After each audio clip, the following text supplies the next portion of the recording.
என்னை விட யோக்கியம் இந்த உலகத்தில் வேறு யாரும் இல்லை சார் அப்படின்னார் ஒருத்தர். அவரை விட அயோக்கியன் வேறு யாரும் இருக்க முடியாதுங்கிற முடிவுக்கு கேட்டவங்க வந்துட்டாங்களாம். மனுஷனுக்கு இருக்கிற ஒரு மிகப்பெரிய குறையே தன்கிட்ட இருக்கிற குறை அவனுக்கு தெரியாமல் போகிறது தான். ஆனால் அடுத்தவங்ககிட்ட இருக்கிற குறை இவனுக்கு தெளிவாக தெரிஞ்சிடும். ஒரு ஒட்டகம் ஒரு கொக்கை பார்த்து ஒரு கேள்வி கேட்டு தான். என்ன கேள்வி தெரியுமா? உன் கழுத்து ஏன் இப்படி வளைஞ்சி போயிருக்குது அப்படின்னு கேட்டிருக்கு. இதுக்கு உடம்பே வளைச்சல். இது போய் கொக்கை கிண்டல் பண்ணுது. இன்றைக்கி மனித சுபாவமும் கிட்டத்தட்ட இப்படி தான் இருக்குது. இந்த உலகத்தில் குறையில்லாத மனிதர்கள் யாரும் கிடையாது, நாம் உள்பட. அப்படிங்கிறத முதல்ல நாம் நல்லா புரிஞ்சுக்கணும். ஒரு ஊரில் ஒரு விற்பனை நிலையம் இருந்தது. செல்ல பிராணிகளை விற்பனை செய்கிற நிலையம் அது. நாய், கிளி, பூனை இப்படி நிறைய வச்சு விற்பனை பண்ணிகிட்டு இருக்கிறாங்க. நாய்க்குட்டி விற்பனை செய்கிற பகுதியில் ஒரு சிறுவன் நின்றுக்கிட்டு இருந்தான். விற்பனை செய்கிற ஆளுக்கிட்ட விலை கேட்டுக்கிட்டு இருந்தான். அதோ இருக்குதே அந்த நாய்க்குட்டி என்ன விலை அப்படின்னு கேட்டானா. 1000 ரூபா அப்படின்னாரான். சரி அது வேணாம், இது என்ன விலைன்றிருக்கான். 500 ரூபா அப்படின்னாரான். இந்த சின்ன பையன் கையில் வச்சுருந்தது வெறும் 50 ரூபா தான். அதனால் இதை விட குறைச்சலாக கிடைக்குமான்னு பார்த்துருக்கான். அந்த கடையில் ஒரு மூலையில் சரியாக கவனிக்கப்படாமல் ஒரு நாய்க்குட்டி படுத்து கிடந்தது. பாவமாக கத்திக்கிட்டு இருந்தது. அதை பார்த்ததுமே இவனுக்கு அது ரொம்ப பிடிச்சி போச்சு. உடனே அந்த கடைக்காரரை பார்த்து, அதுவும் அந்த மூலையில் படுத்து கிடக்குதே அந்த நாய்க்குட்டி என்ன விலை அப்படின்னு கேட்டிருக்கான். தம்பி, அது ஒரு கால் ஊனம், அதனால் அது உன்னோட குதித்து விளையாடவோ ஓடுறதோ அதால் முடியாத காரியம் அப்படின்ட்டுருக்கார் அவர். அது தெரிஞ்சு தாங்க கேட்குறேன், அதோட விலை என்ன அதை மட்டும் சொல்லுங்களேன் அப்படின்ட்டுருக்கான். தம்பி, இது கால் ஊனம் உள்ள ஒரு நாய். இதை போய் காசு கொடுத்து வாங்கிறதுக்கு யாராவது பிரியப்படுவாங்களா? இதை நான் உனக்கு இலவசமாகவே தர்றேன், எடுத்துகிட்டு போ அப்படின்னாரான். இதை கேட்டதும் அந்த சிறுவனுக்கு கோவம் வந்துட்டு தான். நீங்கள் ஒன்றும் சும்மா கொடுக்க வேணாம், இந்தாங்க 50 ரூபா, இதை வச்சுக்கிட்டு நாய்க்குட்டியை கொடுங்க அப்படின்ட்டுருக்கான். அவருக்கு ஒன்றும் புரியல, ஆச்சரியமாக இருந்தது. சரின்னு பணத்தை வாங்கிட்டு நாய்க்குட்டியை தூக்கி கொடுத்தார். அந்த சிறுவன் அந்த நாய்க்குட்டியை 2 கையாலையும் வாங்கினா, மார்போடு பிரியமாக சேர்த்து அணைச்சிக்கிட்டான். தெருவில் இறங்கி நடக்கிறான். அப்படி நடக்கும்பொழுது தான் பார்க்குறார், கடைக்காரர் ஆச்சரியமாக அவனை பார்க்குறார். அப்போ தான் அவருக்கு ஒரு விஷயம் புரியுது.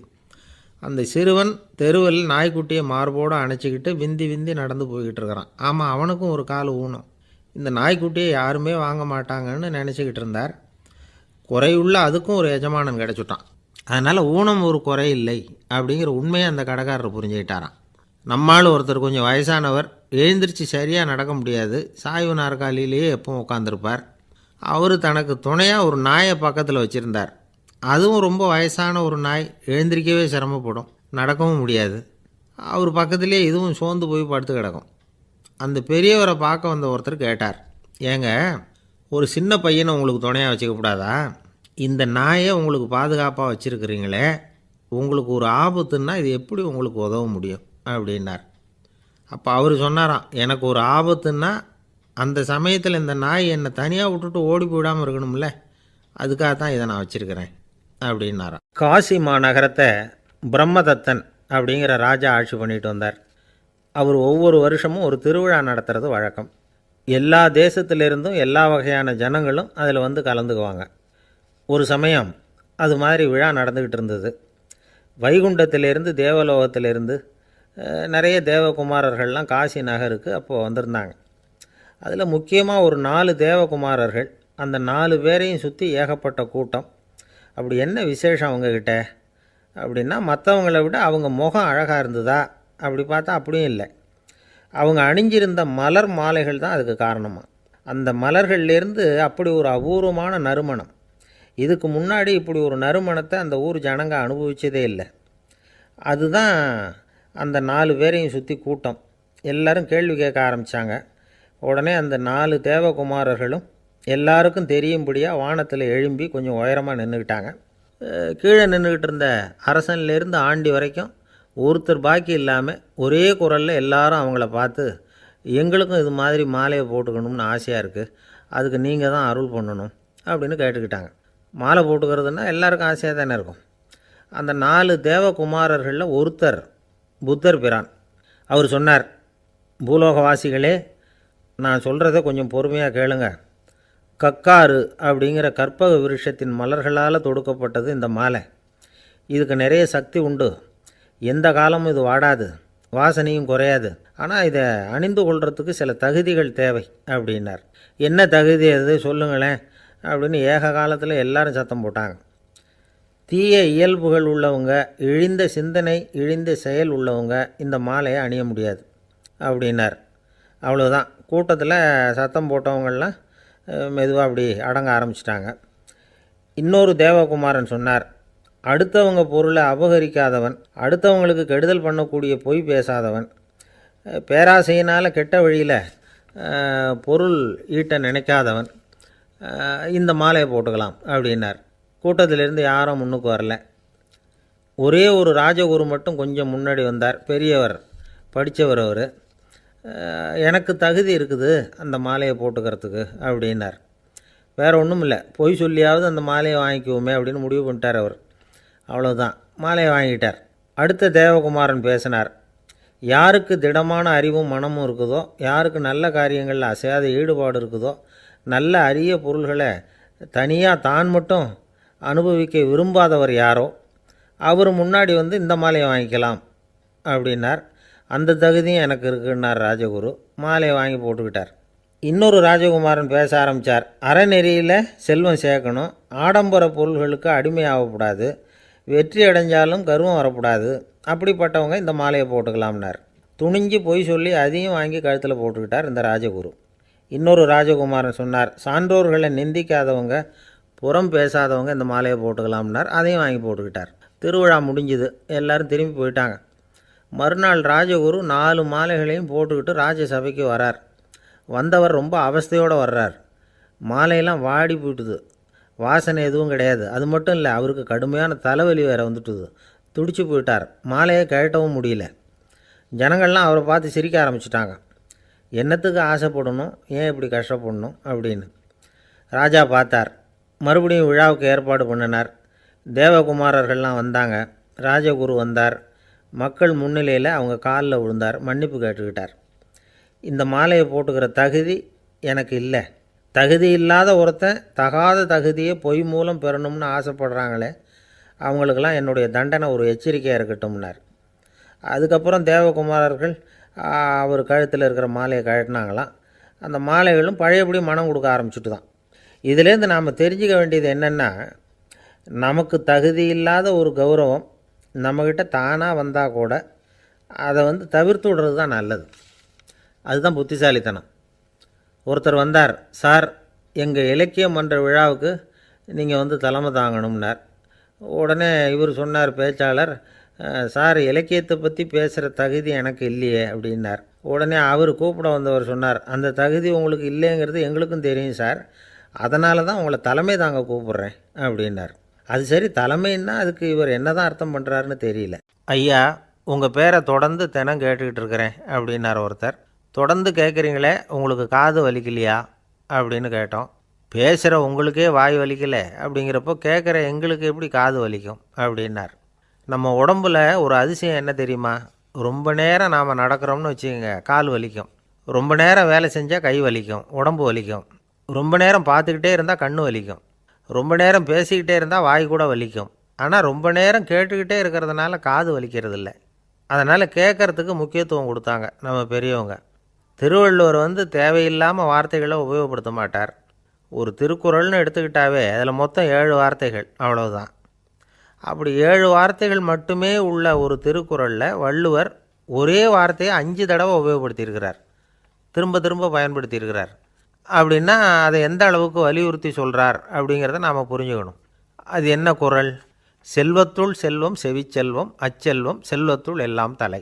செவிச்செல்வம்ங்கிறது அவ்வளவு முக்கியமானது. கற்றலின் கேட்டல் நன்று.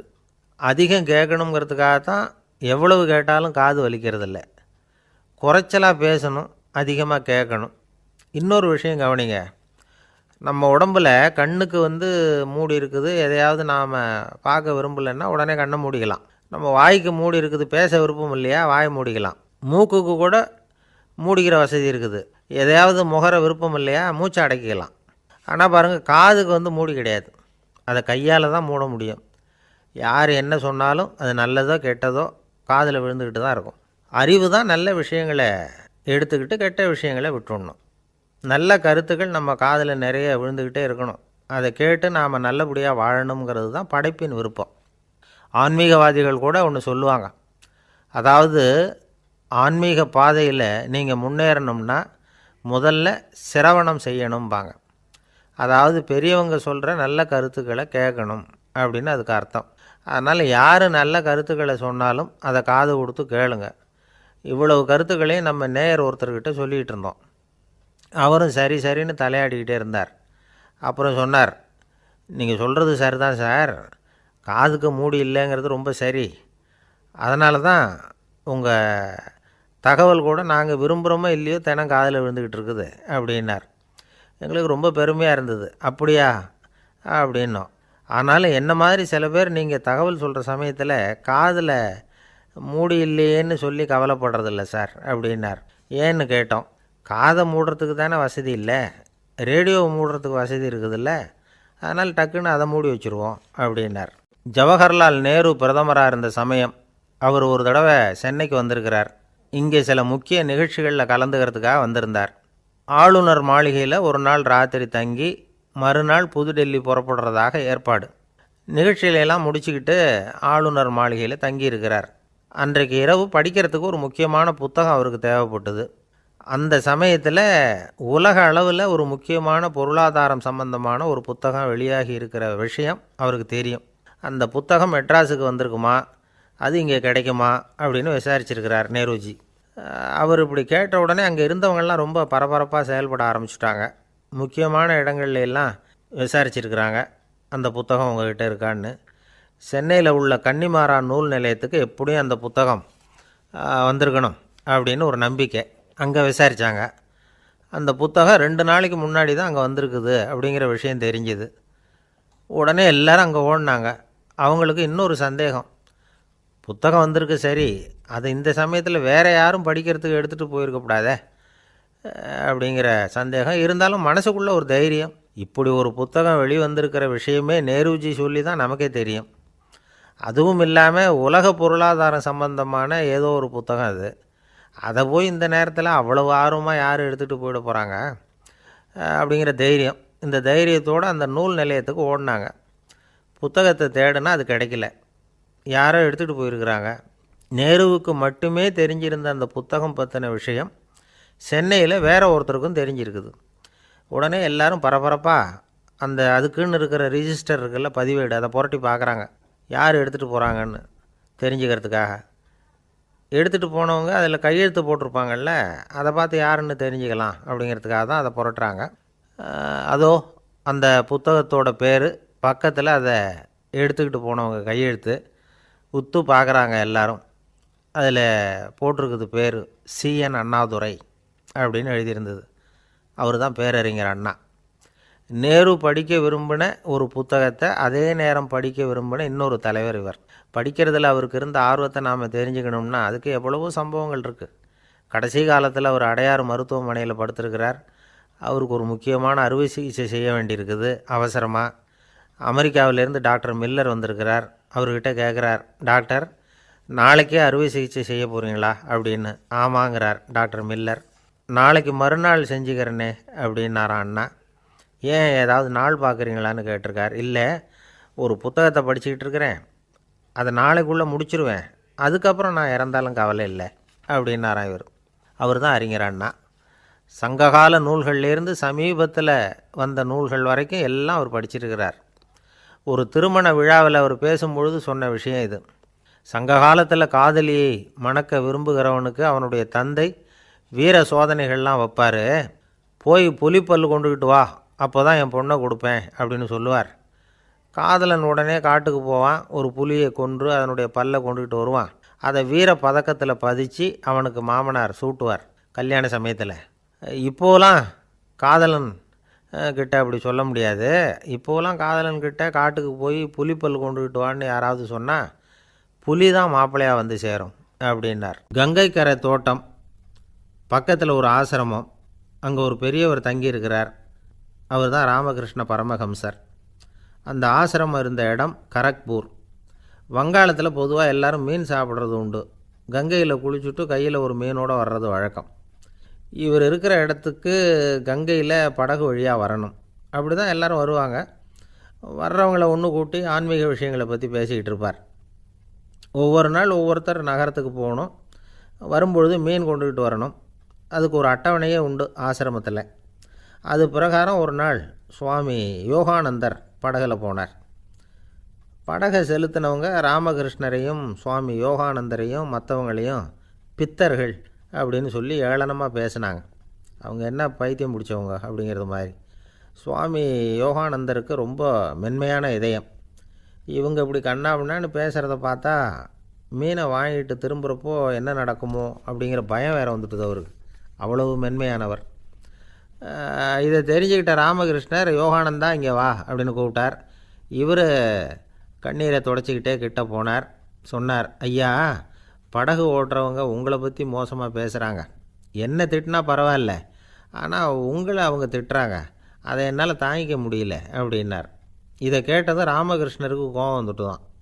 என்னது, உன்னுடைய குருவை பற்றி அவங்க மோசமாக பேசும்பொழுது நீ சும்மா இருந்தியா? வெளியில் போ அப்படின்னு விட்டார். குரு நிந்தனை செய்கிறப்போ அதை கேட்டுக்கிட்டு சும்மா இருக்கலாமா? குரு நிந்தனையை கேட்டால் பாவம் இல்லையா? என்னை தூற்றும்போது அவங்க பாவம் செய்கிறாங்க. அதை கேட்டுக்கிட்டு நீ சும்மா இருந்தால் நீயும் பாவம் செய்கிற அப்படின்னாராம். அடுத்த நாள் சுவாமி நிரஞ்சனானந்தர் போக வேண்டிய நாள். இவர் படகுல போகும்பொழுதும் அதே மாதிரி நடந்து தான். அவங்க மோசமாக பேச ஆரம்பித்தாங்க, திட்ட ஆரம்பித்தாங்க. அப்படி கேலி பண்ண ஒருத்தனை இவர் என்ன பண்ணார், பலார்னு கன்னத்தில் அரைஞ்சிட்டார். இன்னொருத்தனை கங்கையில் தூக்கி எறியறதுக்கும் தயாராகிட்டார். அதுக்கப்புறம் அவங்க யாரும் வாயை திறக்கலை. மீன் வாங்கிட்டு வர்றப்பவும் படகுல ஒரே அமைதி. அவ்வளவு பயம் அவங்களுக்கு. ராமகிருஷ்ணர் கூப்பிட்டு விசாரித்தார் என்ன நடந்ததுன்னு. இவர் சொன்னார், அவர் யோகானந்தா போகும்பொழுது என்ன நடந்ததோ அப்படியே தான் இப்போவும் நடந்தது. குரு நிந்தனை செய்கிறத கேட்டுக்கிட்டு நான் சும்மா இருப்பேனா? ஒருத்தனை அப்படியே அரைஞ்சுட்டேன், இன்னொருத்தனை ஆற்றுல தூக்கி போட்டுருவேன்னு பயமுறுத்தினேன், அவ்வளவுதான் அப்படின்னாராம். இப்போவும் ராமகிருஷ்ணருக்கு கோபம் வந்துட்டு தான். என்ன இது, அணியறது காஷாயம், இருக்கிறது ஆசிரமம், உனக்கு இவ்வளவு கோபம் வந்ததுன்னா அப்புறம் என்னத்துக்கு ஆசிரமத்தில் இருக்கணும்? பிரம்மச்சாரி எப்பவும் அமைதியாக இருக்கணும் அப்படின்னு அறிவுரை சொன்னாராம் ராமகிருஷ்ணர். அப்போ இவர் கேட்டாராம், ஏங்க அவருக்கு ஒரு விதமான அறிவுரை சொன்னீங்க, எனக்கு வேறு விதமாக அறிவுரை சொல்கிறீங்க, இதில் எது உண்மை அப்படின்னு கேட்டிருக்கார். இதுக்கு ராமகிருஷ்ணர் சொன்ன பதில் என்னென்னா, அட அசடே, சக்கரத்தில் காற்று அதிகமாக இருந்தால் குறைக்கணும், குறைச்சலாக இருந்தால் கூட்டணும். அவன் சாது, அவனுக்கு அதிக உணர்ச்சி தேவை, உனக்கு படபடப்பு அதிகம், உனக்கு பொறுமை தேவை அப்படின்னாராம். இதில் உள்ள கருத்து என்னென்னா, கல்விங்கிறது எப்படின்னா அதை சூழ்நிலைக்கு தகுந்த மாதிரி கற்பிக்கணும். எல்லாருக்கும் ஒரே மாதிரி கற்பிக்கக்கூடாது. கேட்குறவர் தகுதி, புரிஞ்சுக்கிற திறமை, இதை பொறுத்து கல்வி அமையணும். ஆரம்ப காலத்தில் ஒரு குரு, அப்போ ஒரு சீடன் இருந்தான். அது வேடிக்கையான குரு, வேடிக்கையான சீடன். ஒரு ஆசிரமம். ஒரு நாள் ஒருத்தன் அவசரமாக அந்த குருவை தேடி வந்திருக்கிறான். என்ன விஷயம்னு விசாரித்தார் குரு. உங்கள் சீடர் என்னை அடிச்சுட்டார் அப்படின்னு புகார் பண்ணானான் அந்த ஆள். குரு சீடனை கூப்பிட்டார். அடிச்சியா இந்த ஆளை அப்படின்னு கேட்டாரான். ஆமான் இருக்கான் சீடன். ஏன் அடித்தே அப்படின்னு கேட்டாரான். இந்த ஆள் உங்களை பற்றி மட்டமாக பேசிவிட்டான், என்னால் அதை தாங்கிக்க முடியல, அதனால தான் அடிச்சுட்டேன்ருக்கான். அப்படி என்ன பேசினான் அப்படின்னு கேட்டாரான். உன்னுடைய குருநாதர் இப்போல்லாம் அர்த்தமில்லாமல் பேச ஆரம்பிச்சிட்டார் அப்படின்னு சொல்லிவிட்டான், அதனால தான் அடிச்சுட்டேன் அப்படின்னானான். அதுக்காக அடித்தே அப்படின்னாரான். நான் அதுக்காக அடிக்கலை குருவே, இப்போல்லாம் நீங்கள் அர்த்தம் இல்லாமல் பேசுகிறதாக அவன் சொல்கிறான், அப்படின்னா இதுவரைக்கும் நீங்கள் அர்த்தத்தோடு பேசினதாகத்தானே அர்த்தம், அது தப்பு தானே, அதனால தான் அடித்தேன் அப்படின்னானான். பக்தின்னு சொல்கிறோம் இல்லையா, அது 3 வகைப்படும் அப்படிங்கிறார் ஒரு பெரியவர். அது என்ன 3 வகைன்னா, தெய்வ பக்தி, அடியார்கள் பக்தி, குரு பக்தி. அடியார் பக்தியை விட தெய்வ பக்தியை விட குரு பக்தி தான் ரொம்பவும் சிறந்ததுங்கிறார் அவர். தெய்வத்துக்கிட்ட செஞ்ச பாவம் குருநாதர்கிட்ட தீர்ந்துருமா, குருநாதர்கிட்ட செஞ்ச பாவம் தெய்வத்துக்கிட்ட போனாலும் தீராதான். இப்படி பெரியவங்களாம் சொல்லி வச்சுருக்கிறாங்க. ஒரு காடு, அங்கே அயோத தௌமியர் அப்படின்னு ஒரு தபோதனர். அவர் பல மாணவர்களை ஒன்றா சேர்த்து ஒரு குருகுலம் நடத்திக்கிட்டு இருக்கிறார். பல தரப்பட்டவங்க, பல திறப்பட்டவங்க மாணவர்கள் அதில் சேர்ந்து படிச்சுக்கிட்டு இருக்கிறாங்க. பாஞ்சால ராஜகுமாரன் ஒருத்தனும் அந்த குருகுலத்தில் சேர்ந்து படிச்சுக்கிட்டு இருக்கிறான். அவன் பேர் ஆருணி. பெரிய இடத்து புள்ள, இருந்தாலும் படுப்பில் ரொம்ப கெட்டிக்காரனாக இருந்தான். அவன்தான் அங்கே முதல் மாணவன். ஒரு நாள் குருநாதர் அந்த அரசகுமாரனை கூப்பிட்டார். நம்ம குருகுலத்துக்கு சொந்தமான வயலில் தண்ணீர் பெருகி வெள்ளம் வந்து பயிரை வந்து அழிக்குதான். அதனால் நீ போய் மடையை அடைச்சிட்டு வந்துடும் அப்படின்னார். அந்த அரசகுமாரன் உடனே புறப்பட்டான். குருநாதர் சொல்லிட்டார்ல, உடனே புறப்பட்டான். நான் பெரிய இடத்து பிள்ளையாச்சே, ராஜகுமாரனாச்சே, ரொம்ப செல்வாக்கூட வளர்ந்தவனாச்சே, நான் போய் வயலில் இறங்கி வேலை செய்கிறதா அப்படின்னுலாம் அவன் நினைக்கல. குருநாதர் கட்டளையை நிறைவேற்ற வேண்டியது நம்ம கடமை அப்படின்னு நினச்சான். உடனே ஒரு மண்வெட்டியை தூக்கி தோளில் வச்சுக்கிட்டு புறப்பட்டு போயிட்டான். வயலுக்கு போனான். பார்த்தான், தண்ணி கரையை உடச்சிக்கிட்டு வயலுக்குள்ளே ஏகமாக பாஞ்சிக்கிட்டு இருக்குது. இவன் மண்வெட்டியால் களிமண்ணை புல்லோடு சேர்த்து புல் பற்ற மாதிரி வெட்டி வெட்டி போட்டான். இருந்தாலும் மடையை அடைக்க முடியல. தண்ணி அதை மீறி வந்துக்கிட்டே இருக்குது. தண்ணி வந்து வேகமாக வயலுக்குள்ளே போய்கிட்டே இருக்குது. போடுற பத்தையெல்லாம் கரைஞ்சி கரைஞ்சி போயிட்டுருக்கு. இருந்தாலும் இவன் தன்னுடைய முயற்சியை கைவிடலை. வெட்டி வெட்டி போட்டுக்கிட்டே இருக்கிறான். காலையில் அங்கே போனவன் சாயந்தரம் வரைக்கும் இப்படி செஞ்சுக்கிட்டு இருக்கிறான். உடம்பும் மனசும் ரொம்பவும் சோர்ந்து போச்சு. இருந்தாலும் குருநாதர் இட்ட கட்டளையை நிறைவேற்றாமல் இருக்கிறோமேங்கிற ஒரு குறை அவனுக்கு இருக்குது. குரு கட்டளையை நிறைவேற்றாத நான் வந்து இன்னமும் இருக்கணுமா அப்படின்னு யோசனை பண்ண ஆரம்பிச்சிட்டான். என்ன செய்யலாம்னு பார்த்தான். நம்ம குருநாதர் இட்ட பணிக்காக இந்த உடம்பையே தியாகம் பண்ணலாம் அப்படின்னு முடிவு பண்ணான். தண்ணி பாயுதில் அதுக்கு குறுக்க விழுந்து அப்படியே மடையை அடைச்சிக்கிட்டு அப்படியே படுத்துட்டான். இது மற்றவங்களுக்கு தெரியாது. அன்னைக்கு ராத்திரி ஒரு விளக்கு முன்னாடி உட்காந்து குருநாதர் பிள்ளைங்களுக்கு பாடம் சொல்லி கொடுத்துக்கிட்டு இருக்கிறார். வரிசையில் இருக்கக்கூடிய ராஜகுமாரனை காணலை. நம்ம ஆருணி எங்கே போனா அப்படின்னு சொல்லி மற்ற மாணவர்களை விசாரித்தார். இப்போ அவங்க சொன்னாங்க, சுவாமி அவன் காலையில் வயலுக்கு வந்து மடையை அடைக்கிறதுக்காக போனான், நீங்கள் தான் போக சொன்னீங்க, இன்னும் திரும்பி வரல அப்படின்னு அவர் பையன். குருநாதர் உடனே ஒரு தீவெட்டி எடுத்துக்கிட்டு மாணவர்களை அழைச்சிக்கிட்டு வயலுக்கு போனார். அங்கே போய் பார்த்தா ஆளை காணும். ஆருணி ஆருணின்னு சொல்லி சத்தம் போட்டு கூப்பிட்டு பார்க்குறார். நான் இங்கே இருக்கேன் குருநாதா அப்படின்னு காலுக்கு அடியிலேருந்து ஒரு சத்தம் வருது. குனிஞ்சு பார்த்தா அவன் மடையில் படுத்துருக்குறான். என்னப்பா இதுன்னார். காலையிலேருந்து இந்த மடையை அடைச்சி பார்த்தேன் சுவாமி, முடியல, அதனால் இப்படி குறுக்க படுத்துட்டேன். என்னை தாண்டறதுக்கு பயந்து போய் தண்ணியே தேங்கி நின்றுட்டுது அப்படின்னா. அவனுடைய குரு பக்தியையும் அவனை தாண்டறதுக்கு அஞ்சு நிற்கிற தண்ணி தேக்கத்தையும் பார்த்துட்டு எல்லாரும் ரொம்ப ஆச்சரியப்பட்டு போயிட்டாங்களாம். ஆருணி எழுந்திரிச்சு வா அப்படின்னு கூப்பிட்டாரான் குருநாதர். அவன் தண்ணீரை பொழந்துக்கிட்டு எழுந்திரிச்சு வந்தானான். அதனால் அவனுக்கு வந்து உத்தாலகன் அப்படின்னு ஒரு பேர். உத்தாலகன்னா தண்ணீரை பிளந்தவன் அர்த்தம். அந்த உத்தாலகன் மாதிரி இந்த காலத்து மாணவர்களுக்கும் குரு பக்தி வேணும் அப்படின்னு சொன்னோம் ஒரு பள்ளிக்கூடத்தில். உடனே நிறைய மாணவர்கள் எழுந்திரிச்சு நின்னாங்க.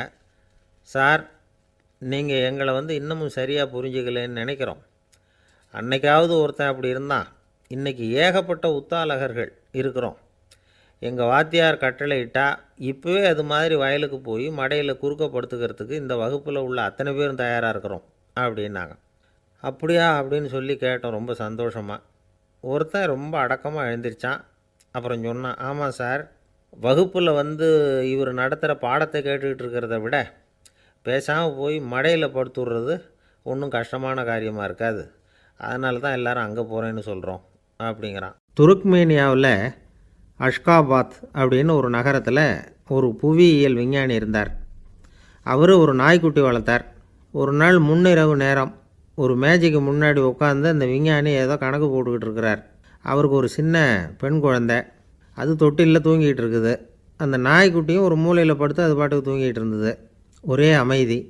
அந்த நேரத்தில் திடீர்னு அந்த நாய்க்குட்டி துள்ளி எழுந்திரிச்சிது. நேராக குழந்தைகிட்ட ஓடிச்சு. அந்த குழந்தைய அது போட்டிருந்த ட்ரெஸ்ஸோடு சேர்த்து கவ்வி தூக்குச்சு. தூக்கிக்கிட்டு வாசல் பக்கம் ஓடிச்சு. நாய்க்குட்டி குழந்தைய கவ்வி தூக்க முடியுமாங்கிற சந்தேகம் உங்களுக்கு இல்லையா? நீங்கள் வந்து நம்ம ஊர் நாய்க்குட்டியவே பார்த்து பழக்கப்பட்டிருக்கீங்க, அதனால் நம்புறதுக்கு சிரமமாக இருக்கும். அந்த ஊர்லெலாம் அது வந்து ரொம்ப ஸ்ட்ராங்காக இருக்கும், ஒரு ஏதோ கண்ணுக்குட்டி மாதிரி இருக்கும். விஞ்ஞானி அதை பார்த்துட்டார். உடனே அந்த நாய்க்கு வந்து வெறி பிடிச்சிட்டுதுன்னு முடிவு பண்ணிவிட்டு தன்னோட கை துப்பாக்கி எடுத்துக்கிட்டு ஓடி வந்தார். அவர் வெளியில் வந்து நாய்க்குட்டி எங்கே அப்படின்னு பார்த்து தேடுறார். அந்த நேரத்தில் அந்த வீடு வந்து இடிஞ்சு விழுது. காரணம் பூமி அதிர்ச்சி.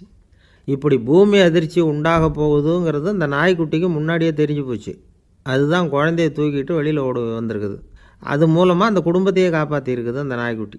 இந்த சம்பவம் நடக்கிறதுக்கு 3 நாளைக்கு முன்னாடியே சில பிராணிகளுக்கு இப்படி நடக்க போகுதுங்கிறது தெரிஞ்சிருக்குதான். ஆமாம், அந்த நகரத்தில் 3 நாளைக்கு முன்னாடியே பாம்பு, பல்லி இதெல்லாம் அது தங்கியிருந்த வலையை விட்டு வெளியில் ஓடி வந்துட்டுது. அதே மாதிரி அங்கே இருந்த புறாவெல்லாம் பறந்து போயிடுச்சான். இதே மாதிரி யுகோஸ்லோவியாவில் கூட ஒரு நகரம், அங்கே ஒரு நாள் ராத்திரி ஒரு மிருக காட்சி சாலையில் திடீர்னு ஒரு பெரிய கலவரம், கூச்சல், குழப்பம். அங்கே இருந்த கழுதை, புலி, யானை, பறவை எல்லாம் கண்ணாபின்னான்னு கத்த ஆரம்பிச்சுட்டுது. நீர் யானை அதுக்குன்னு போடப்பட்டிருந்த தடுப்பையே தாண்டி குதித்து வெளியில் வந்துட்டு தான். மறுநாள் தான் எல்லாருக்கும் விஷயம் புரிஞ்சுது. அடுத்த நாள் காலையில் அங்கே பூமி அதிர்ச்சி உண்டாயிட்டுது. இப்போ பாருங்கள், அதாவது மனுஷனை போய் தீர்க்க தரிசி அது இதுன்னு சொல்லிகிட்டு இருக்கிறோம். இவனை விட அது பரவாயில்லைன்னு தோணுது. அதாவது மிருகங்கள் ஒன்று நடக்க போகுதுங்கிறத முன்னாடியே புரிஞ்சுக்குதே. சரி, இதெல்லாம் எப்படி அது முன்கூட்டி புரிஞ்சுக்குது? அதுதான் படைப்பு ரகசியம். அதை கண்டுபிடிக்கிறதுக்கு தான் மனுஷன் வந்து ஆராய்ச்சி பண்ணிகிட்டு இருக்கிறான். விஞ்ஞானிகளோட ஆராய்ச்சியெல்லாம் ஒரு பக்கம் இருக்கட்டும், வீட்டுக்குள்ளேயே சில ஆராய்ச்சி பண்ணி பாருங்களேன். இப்போ சில யோசனை சொல்லி அதை சோதனை பண்ணி பாருங்க அப்படின்னு ஒருத்தர் சொன்னாராம். அதாவது இப்போ மழை வருமா வராதா அப்படின்னு தெரிஞ்சுக்கணுமா, உடனே ஒரு பூனைக்குட்டி பின்னாடியே மெதுவாக போய் அது என்ன செய்யுதுன்னு கவனித்து பார்க்கணும். பூனைக்குட்டி தன்னோட பாதத்தினால சுகத்தில் வந்து அப்படி கீறிக்கிட்டு இருக்கும். அப்படி கீறினா கண்டிப்பாக மழை வரும். சில சமயம் பூனைக்குட்டி அப்படியே மல்லாந்து படுத்துக்கிட்டு பாதத்தை உயர தூக்கும், அப்படியும் இப்படியும் புரளும். இப்படி செஞ்சதுன்னா அன்னைக்கும் மழை இருக்காது. அதனால் முன்னாடி இருந்தது மழை வர்றதுக்கு அறிகுறி, இது மழை இல்லைங்கிறதுக்கு அறிகுறி. பறவைகள், பிராணிகள் இதுகளோட நடவடிக்கைகளை பார்த்துட்டு அதையெல்லாம் அடிப்படையாக வச்சு தான் காலநிலையை கண்டுபிடிக்கிற கருவிகளை கண்டுபிடிச்சிருக்கிறாங்க. வாத்து இருக்குல்ல, சில சமயம் தன்னோட அழகை தன்னோட இறகுகளில் அப்படியே புதைச்சிக்கும். அப்படி செஞ்சால் குளிர்காலம் வரப்போகுதுன்னு அர்த்தம். பருவநிலை குளிராக மாறப்போகுதுங்கிறதுக்கு இதுதான் அறிகுறி. சிட்டுக்குருவி இருக்குதுல்ல, அதெல்லாம் புழுதியில் உழுந்து புரளும், சிறகுகளை வந்து படபடன்னு அடிச்சுக்கும். அப்படி செஞ்சால் மழை வரப்போகுதுன்னு அர்த்தம். ஒன்று மட்டும் நாம் நல்லா தெரிஞ்சுக்கணும், இயற்கையின் சீற்றம்னு சொல்கிறோம் இல்லையா, இயற்கை ஏன் நம்ம மேலே கோவப்படுது? இயற்கையை நாம் அனுசரித்து போகிறதில்ல, அதனால் கோவப்படுது. காடுகளை அழிக்கப்படாது, விலங்குகளை கொல்லக்கூடாது, இயற்கை ஏற்படுத்தி வச்சுருக்கிற சமநிலையை கெடுக்கக்கூடாது. அதை புரிஞ்சுக்கிட்டு வாழ்ந்தோம்னா பூமியும் நடுங்காது, நாமளும் நடுங்க வேண்டிய அவசியம் இருக்காது. ஒருத்தர் இருந்தார், சாராய கடைக்கு போனாராம், நிறைய சாப்பிட்டார். அப்புறம் சொன்னார், இது ரொம்ப அற்புதமான சரக்கு போல் இருக்குது, உள்ளே போன உடனே இந்த பூமியே நடுங்கிறது மாதிரி இருக்குது எனக்கு அப்படின்னாராம். இதுக்கு கடைக்காரர் சொல்லியிருக்கார், நீங்கள் சாப்பிட்டது வெறும் பச்சை தண்ணி தாங்க, இப்போ ஏற்பட்டிருக்கிறது நிஜம் பூமி அதிர்ச்சி அப்படின்னாராம். ஒரு ராஜா இருந்தார். நாடு பூராவும் நிறைய மரங்களை நட்டு வளர்க்கணுங்கிறது அவரோட ஆசை. தானே அதுக்கு முன்மாதிரியாக இருக்கணும்னு நினச்சார். அரண்மனையை சுற்றி மரங்களை நட்டு வளர்த்தார். இதை பார்த்துட்டு ஜனங்களும் அவங்கவுங்க வீட்டை சுற்றி மரக்கன்றுகளை நட்டு வளர்த்தாங்க. கொஞ்ச காலத்தில் ஊர் பூரா பசுமையாக மாறிச்சு. எல்லாருக்கும் சந்தோஷமாக இருந்தது. இது ஒரு பக்கம் இருக்கட்டும். இப்போ நான் சொல்ல போகிற கதை வேறு. அதாவது அந்த ராஜா ஒரு நாள் தன்னுடைய அரண்மனையை சுற்றி இருக்கிற விதவிதமான மரங்களை எல்லாம் போய் பார்த்தார். எப்படி இருக்கிறீங்க அப்படின்னு ஒவ்வொரு மரத்துக்கிட்டையும் விசாரித்தாராம். எந்த மரமும் சந்தோஷமாக இருக்கிறதா தெரியல. அது அதுக்கும் மனசில் ஒரு குறை. முதல்ல ஆலமரத்துக்கிட்ட போனார். அது சொல்லிச்சு, மண்ணா, நான் நல்லா பெருசாக வளர்ந்துருக்கிறேன், அடர்த்தியாக இருக்கிறேன், கிளையெல்லாம் 4 பக்கமும் நல்லா படர்ந்து தான் இருக்குது, இருந்தாலும் எந்த பிரயோஜனமும் இருக்கிறதா தெரியல எனக்கு. என்னுடைய பழம்லாம் ரொம்ப சின்னதாக இருக்குது, என் கண்ணுக்கு சரியாக புறப்பட மாட்டேங்குது. நான் இருக்கிற சைஸுக்கு என்னுடைய கிளையில் இருக்கிற பழம்லாம் எவ்வளோ பெருசாக இருக்கணும், அது இத்தினூண்டு இருக்கிறது எனக்கு பெரிய அவமானமாக இருக்குது. இப்படி இங்கே நின்றுக்கிட்டு இருக்கிறதே ரொம்ப கூச்சமாக இருக்குது. ஒரு நல்ல புயல் வந்ததுன்னா பேசாமல் சாஞ்சு விடலாமான்னு பார்க்குறேன் அப்படின்னு புலம்புது ஆலமரம். சரி இருக்கட்டும்னு நினச்சிக்கிட்டு ராஜா அடுத்தபடியாக ஒரு அத்தி மரத்துக்கிட்ட போனார். அதுவும் புலம்ப ஆரம்பிச்சுட்டுது. நான் கூட பெரிய மரம்தான், இல்லை இலையெல்லாம் அழகாக தான் இருக்குது, பழம் அழகாக இருக்குது, இருந்தாலும் உள்ள விஷயம் இல்லையே, அத்தி பழத்தை புட்டு பார்த்தா அத்தனையும் சொத்தை அப்படின்னு பழமொழியே உண்டாயிட்டுதே. இப்படி ஒரு கெட்ட பேரோடு நான் இருக்கணுமா அப்படின்னு புலம்புது அது. சரி இது இருக்கட்டும் அப்படின்னு சொல்லி அடுத்தபடியாக வேப்ப மரத்துக்கிட்ட போனார். அது தன்னுடைய வேதனையை வெளியிட்டது. எனக்கு எவ்வளவோ மருத்துவ குணங்கள்லாம் இருக்கிறதா சொல்லிக்கிறாங்க, இருந்தாலும் என்ன பிரயோஜனம், என்னுடைய பழத்தை மனிதர்கள் யாரும் விரும்பி சாப்பிட்றது இல்லையே அப்படின்னுது. ராஜா அடுத்தாப்புல இருந்த ஒரு பனை மரத்துக்கிட்ட போனார். நான் நல்லா உயரமாக தான் வளர்ந்துருக்கிறேன், மற்ற மரங்கள்லாம் என்னை வந்து அண்ணாந்து தான் பார்க்கணும், இருந்தாலும் என்கிட்ட நிழலுக்காக யாரும் வந்து ஒதுங்கிறது இல்லையே அப்படின்னுது. என்ன இது எல்லா மரமும் இப்படி திருப்தி இல்லாமல் இருந்துக்கிட்டு இருக்குதே அப்படின்னு நினச்சிக்கிட்டே ராஜா அடுத்தபடியாக அங்கே இருந்த ஒரு பைன் மரத்துக்கிட்ட போனார். அழகாக உயரமாக பசுமையாக தான் இருந்தது, ஆனால் பழமோ பூவோ கிடையாது. அதை நினச்சா அது வருத்தப்பட்டுக்கிட்டு இருக்குது. ஓக் மரம் அது ஒன்று நின்றுட்டு இருந்தது. அது என்ன சொல்லிச்சுன்னா, இலையுதிர் காலத்தில் என் மேலே இருக்கிற எல்லா இலைகளும் உதிர்ந்து போடுது, முடி கொட்டின மனிதர்கள் மாதிரி மொட்டையாக நான் நிற்க வேண்டியிருக்குது, என்ன வாழ்க்கை இது அப்படின்னு சொல்லி அழுத்துக்கிட்டது. சரி, புளிய மரம் என்ன சொல்லுது பார்ப்போம்னு அதுக்கிட்ட போனால், என்னுடைய நிழலில் யாருமே தங்க மாட்டாங்க, உடம்புக்கு சூடுன்னு ஒதுங்கி போயிடுவாங்க, அடிமரத்தை பார்த்திங்கன்னா பட்டையெல்லாம் உறிஞ்சி பார்க்குறதுக்கே கேவலமாக இருப்பேன் அப்படின்னுது அது. முருங்கை மரம் என்ன சொல்லிச்சு தெரியுமா, என்னுடைய இலை காயெல்லாம் சாப்பிட்றவங்களுக்கு சத்து கொடுக்கறது வாசம்தான், ஆனால் என் உடம்புல சத்தே கிடையாது, கொஞ்சம் வேகமாக காற்று அடிச்சதுன்னா முறிஞ்சி விழுந்துடுறேன், என்ன வாழ்க்கை இது அப்படின்னு சொல்லி அது வருத்தப்பட்டது. ராஜா யோசனை பண்ணார், என்ன இது மரங்கள் பூமியின் வரங்கள்னு சொல்கிறோம், மழை பெய்யறதுக்கு அதுதான் காரணம், பூமி செழிப்பாக இருக்கிறதுக்கும் அதுதான் காரணம், வீடு கட்டுறதுக்கு மரம், நாற்காலி செய்ய உபயோகப்படுத்துறதுக்கும் அதுதான் உபயோகப்படுது, மனுஷனுக்கு வேண்டிய ஆகாரங்களையும் கொடுக்குது, இப்படிலாம் இருந்தும் எல்லா மரமும் நிம்மதி இல்லாமல் இருந்துக்கிட்டு இருக்குதே அப்படின்னு நினச்சார். அப்போது அங்கே இருந்த ஒரு மகிழ மரம் அவர் கண்ணில் பட்டுது. அந்த மரம் மட்டும் கொஞ்சம் நிம்மதியாக மகிழ்ச்சியாக இருக்கிறது மாதிரி தெரிஞ்சுது. உடனே ராஜா அதுக்கிட்ட போனார். உனக்கு மனசில் எதுவும் குறை இல்லையான்னு கேட்டார். இல்லை, நான் சந்தோஷமாக தான் இருக்கேன்னு அந்த மகிழ மரம். அப்படியான்னு ஆச்சரியமாக கேட்டார் ராஜா. ஆமாம் மன்னா, இந்த இடத்துல நீங்கள் ஒரு முருங்கை மரத்தையோ வேப்ப மரத்தையோ கூட நட்டிருக்கலாம், ஆனால் இந்த இடத்துல நடுறதுக்கு என்ன தேர்ந்தெடுத்துருக்குறீங்க, அதுவே எனக்கு பெருமை, அதுவே எனக்கு திருப்தி அப்படின்னு தான் மகிழ மரம். மகிழ மரம் சாதாரணமாக தான் இருக்கும், இளம் மஞ்சள் நிறத்தில் பூக்கள், அது காய்ந்தும் மனம் வீசும். மகிழ மரம் மாதிரி மன திருப்தியோடு வாழறதுக்கு நாம் கற்றுக்கணுமா. நாம் இந்த உலகத்தில் ஒரு நாயாவோ நரியாவோ கூட பிறந்திருக்கலாம், மனுஷனாக பிறந்திருக்கிறோம், அதுவே பெருமை தானே. இந்த நிறைவு தான் மகிழ்ச்சியின் ரகசியம். ஒரு பையன் அப்பா கிட்ட போய், அப்பா நீங்கள் இந்த உலகத்தில் ஒரு மனுஷனாக பிறந்தது என்னோட அதிர்ஷ்டம் நானா. ஏண்டா அப்படி சொல்கிறேன்னு இருக்கார் அப்பா. நீங்கள் ஒரு கரடியாக பிறந்திருந்தா இந்நேரம் நானும் ஒரு கரடி குட்டியாக தானே இருந்திருப்பேன் அப்படின்னு நானா பையன். ஒரு விவசாயி விதைக்கிறதுக்காக வயல்வெளி பக்கம் போகிறார். விதைகளை அள்ளி வீசினார். அப்போ என்ன ஆச்சுன்னா, சில விதைகள் பாதை ஓரத்தில் விழுந்தது, சில விதைகள் முள் செடிகள் மண்டி இருந்த புதருக்கு இடையில் விழுந்தது, சில விதைகள் நல்ல நிலத்தில் விழுந்தது. பாதை ஓரத்தில் விழுந்த விதை என்ன ஆச்சுன்னா, அதெல்லாம் பறவைகள் கண்ணில் போட்டுவிட்டுது, உடனே உட்காந்து கொத்தி தின்னுட்டு போட்டுது. அதிகமாக மண் இல்லாத பாறை பகுதியில் விழுந்த விதையெல்லாம் லேசாக வேர் விட்டு முளைக்க ஆரம்பிச்சிது. அதுக்கப்புறம் வேறு கீழேயும் ஆழமாக போக முடியல, மேலேயும் சூரிய வெப்பம் அதிகம் தாங்க முடியல, எல்லாம் காஞ்சி கருகி போட்டுது. புதர் பகுதியில் சில விதைகள் விழுந்தது இல்லையா, முள் செடிகள் காடாக மண்டி போயிருந்தது, அதனால் முளைச்சி வர்ற செடிக்கு நெருக்கடி அதிகமாக போட்டுது, சரியாக வளர முடியல, விளைச்சலும் சரியாக இல்லை. நல்ல நிலத்தில் விழுந்த விதைகள் மட்டும் நல்லா முளைச்சிது, நல்லா வளர்ந்தது, விளைச்சலும் பிரமாதமாக இருந்தது. இந்த கதையை சொல்லிவிட்டு கேட்க செவியுள்ளோர் கேட்கட்டும் அப்படிங்கிறார் இயேசு பெருமான். ஆமாம், இயேசு கடலில் நின்ற படகு ஒன்றில் உட்காந்துருக்கிறார். கடற்கரையில் ஏராளமான மக்கள் உட்காந்துருக்கிறாங்க. அந்த சமயத்தில் தான் இயேசு ஓமைகள் மூலமாக மக்களுக்கு பல உண்மைகளை சொல்லிகிட்டு இருக்கிறார். மக்கள் அந்த கதையை கேட்டுட்டு ஒன்றும் புரியாமல் முழிக்கிறாங்க.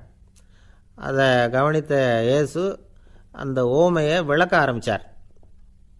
இதில் அந்த விதைக்கிறவர் தான் இறைவன், அவருடைய வார்த்தைகளை விதைக்கிறார். அந்த வார்த்தைகளை கேட்கிற மக்கள் அந்த விழுந்த விதைகள் மாதிரி 4 வகையானவர்கள். சில பேர் பாதை ஓரத்தில் விழுந்த விதைகள் மாதிரி, இறைவன் வார்த்தைகளை அவங்க கேட்குறாங்க, ஆனால் தீய எண்ணங்கள் செய்கைகள் மூலமாக விதைக்கப்பட்ட வார்த்தைகள் அழிஞ்சு போடுது. இறைவன் வார்த்தைகளை கேட்ட உடனே மகிழ்ந்து போய் உடனே சில பேர் அதை ஏற்றுக்கிறாங்க. இவங்கெல்லாம் அந்த பாறை பகுதியில் விழுந்த விதைகள் மாதிரி. அதனால் இவங்கெல்லாம் வேறு இல்லாதவங்க, கொஞ்ச காலத்துக்கு இறை வார்த்தைகளுக்கு கீழ்ப்படிந்து நடப்பாங்க. அதனால் ஏதாவது இடைஞ்சல் ஏற்பட்டால் உடனே தடுமாறுவாங்க, தங்கள்கிட்ட இருக்கிற நல்ல பண்புகளை விட்டுட்டு பாவ வழிகளுக்கு போயிடுவாங்க. முள் செடிகளுக்கு இடையில் விழுந்த விதைகள் மாதிரி உள்ளவங்க யாருன்னா, இவங்களுக்கு உலக கவலை உண்டு, செல்வத்தின் மீது மயக்கம் உடையவர்கள், உலக ஆசைகள் இவங்களுக்குள்ளே பூந்துடுறதுனால அங்கே இருக்கிற நல்ல பண்புகள் மறைஞ்சு போயிடுது. அதனால் அவங்களும் உபயோகம் இல்லாதவங்களாக ஆயிடுறாங்க. நல்ல மனிதர்கள் நல்ல நிலத்தில் விழுந்த விதைகளுக்கு ஒப்பானவர்கள். இவங்க இறை வார்த்தையை கேட்குறாங்க, அதை ஏற்றுக்கிறாங்க, அவங்களும் நல்லபடியாக வாழுறாங்க, அடுத்தவங்களுக்கும் உபயோகமாக இருப்பாங்க. இதுதான் இயேசு சொன்ன விளக்கம். நல்ல வார்த்தைகளை கேளுங்கள், நல்ல வார்த்தைகளை ஏற்றுக்கொள்ளுங்கள், அடுத்தவங்களுக்கு உபயோகமாக இருங்க. இதுதான் பெரியவங்கள்லாம் நமக்கு சொல்லுகிற உபதேசம். ஒரு அப்பா தன்னுடைய மகனுக்கு உபதேசம் பண்ணார். இதை பாருப்பா, நல்ல வார்த்தைகளை கேட்கணும், எப்போதுமே மகன் அப்பா பேச்சை கேட்குறது நல்லது அப்படின்னாராம். நீ ஏதாவது ஒரு தப்பு பண்ணால் என் தலையில் ஒரு முடி நரைச்சி வெள்ளையாக போடும்பா, நீ செய்கிற ஒவ்வொரு தப்புக்கும் என் தலையில் ஒவ்வொரு முடி வெள்ளையாயிடும் அப்படின்னாராம். பையன் யோசித்தான், அப்பா இப்போ தான் எனக்கு புரியுது, தாத்தாவோட தலைமுடி பூராவும் வெள்ளையாக இருக்கிறதுக்கு என்ன காரணங்கிறது எனக்கு இப்போ தான் புரியுது அப்படின்னானா. ஒரு ராஜா ஊரெல்லாம் சுற்றி பார்த்துட்டு வரலாம்னு ஒரு நாள் புறப்பட்டு போனார். ஒரு இடத்துல தறி நெசவு வேலை ரொம்ப மும்முரமாக நடந்துக்கிட்டு இருந்தது. ஒரு பெரியவர் தறியால் நெசவு வேலை செஞ்சுக்கிட்டு இருந்தார். பக்கத்தில் ஒரு அழகான பொண்ணு உட்காந்து நூலை சுற்றிக்கிட்டு இருக்குது. ராஜா அந்த பெரியவரை பார்த்து யார் இந்த பொண்ணுன்னு விசாரித்தார். ராஜா அப்படி கேட்டதும் அவருக்கு ரொம்ப பெருமையாக போயிட்டுது. ஏன்னா உட்காந்துருந்தது அவரோட மகள். அரசே, இது என்னுடைய மகள், இவ வேகமாக நூல் தெரிக்கக்கூடியவள், வைக்கோலை எடுத்து இவ தெரிச்சா கூட அது எல்லாம் பவுனிழையாக வெளியில் வரும் அப்படின்னு ஒரு ராசி இவளுக்கு அப்படின்னு ரொம்ப பெருமையாக ராஜா கிட்ட சொன்னார். ராஜா இதை கேட்டதும் அசந்துட்டார். அப்படியா, இவ்வளவு அழகும் சாமர்த்தியமும் உள்ள இந்த பொண்ணு என்னோட வரட்டுமே, இவளை என் மருமகளாக ஆக்கிக்கிறேன் அப்படின்னார் ராஜா. அந்த பெரியவருக்கு ஒன்றும் புரியல. ஏதோ கொஞ்சம் பெருமையாக சொல்ல போவோ அது இப்படி ஆயிட்டுதே அப்படின்னு கவலைப்பட்டார். இருந்தாலும் ராஜா பேச்ச தட்ட முடியுமா, மகளை அனுப்பி வச்சுட்டார். ராஜா அந்த பொண்ணை அரண்மனைக்கு அழைச்சிட்டு வந்தார். அங்கே ஒரு அறையில் வச்சு பூட்டி விட்டார். அந்த ரூமு நிறைய வைக்கோலை கொண்டாந்து போட்டு அடைச்சாங்க. 3 ராட்டைகள் வேறு வச்சுருந்தாங்க. நாளைக்கு பொழுது விடியறதுக்குள்ளே நீ இந்த வைக்கோலையெல்லாம் தங்க இழைகளாக மாற்றி காட்டணும். நாளைக்கு காலம்புற நான் இந்த அறை கதவை திறப்பேன். உன் தகப்பன் சொன்னது மாதிரி எல்லாம் தங்கமாக மாறி இருக்கணும், இல்லைன்னா நீ உயிர் தப்ப முடியாது அப்படின்னு உத்தரவு போட்டார். பாவம் அந்த பொண்ணு என்ன பண்ணும், பகல் பூரா அழுதுகிட்டே உட்காந்துருக்குது. ராத்திரி பூராவும் தூக்கம் வரல. மறுநாள் அதிகாலை நேரத்தில் யாரோ கதவை தட்டுற சத்தம் கேட்டுது. பயந்துக்கிட்டே கதவை திறக்கிறா. திறந்து பார்த்தா வெளியில் 3 அவலட்சணமான பெண்கள்.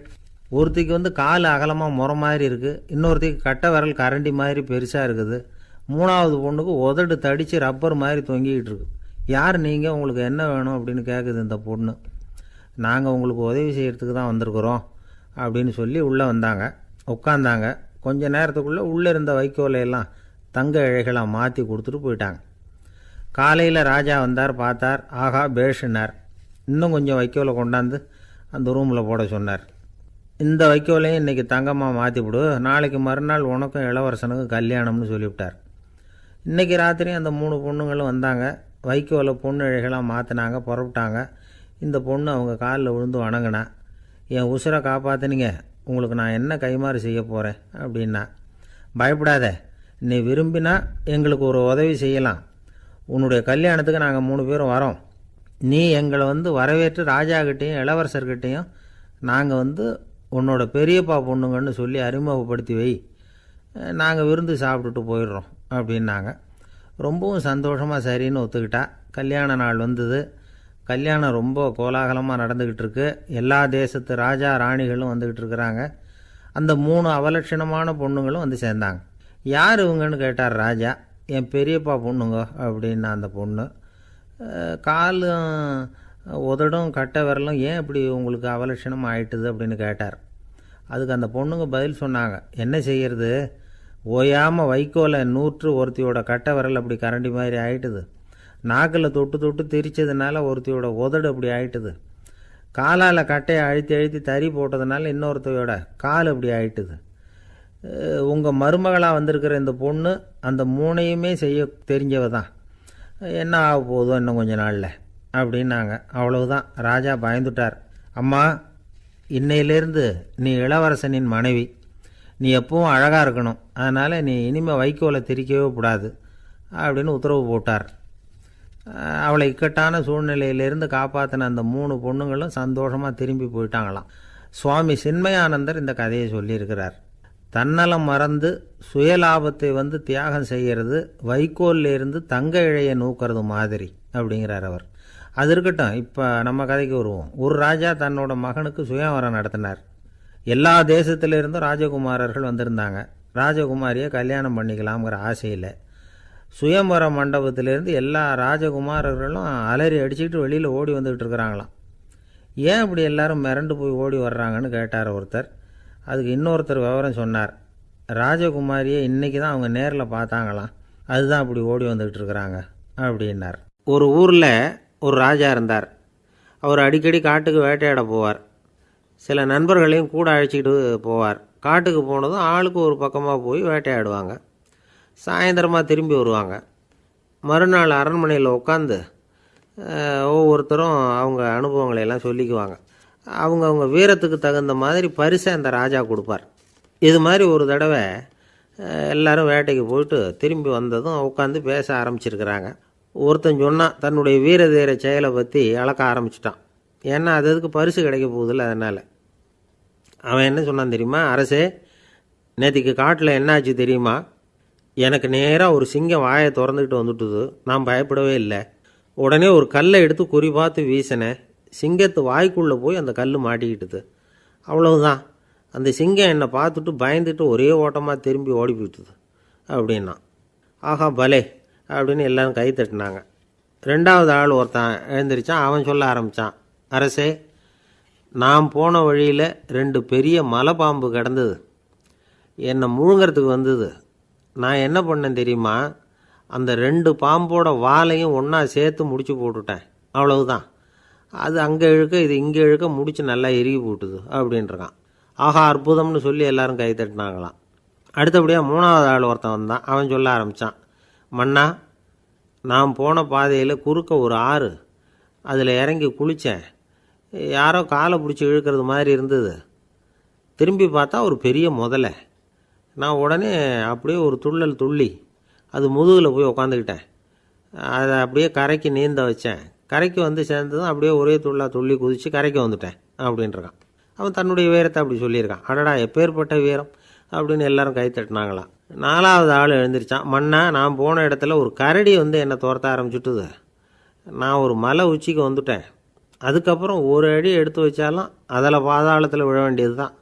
அந்த நேரம் பார்த்து ஒரு பெரிய ராட்சச கழுகு அந்த பக்கமாக பறந்து வந்தது. நான் உடனே அப்படியே உயர எழும்பி அந்த கழுகோட காலை பிடிச்சிக்கிட்டேன். அப்படியே தொங்கிக்கிட்டே வந்தேன். ஒரு நல்ல இடம் வந்ததும் தொப்புன்னு கீழே குதித்து நடந்து வந்துட்டேன்னா. இதுக்கும் எல்லோரும் கை தட்டுறாங்க. கடைசியாக ஒரு ஆள் எழுந்திரிச்சான். அரசே, நான் வந்து போன வழியில் ஒரு பெரிய யானை குறுக்க வந்தது. பயங்கரமாக சத்தம் போட்டுக்கிட்டே வந்தது.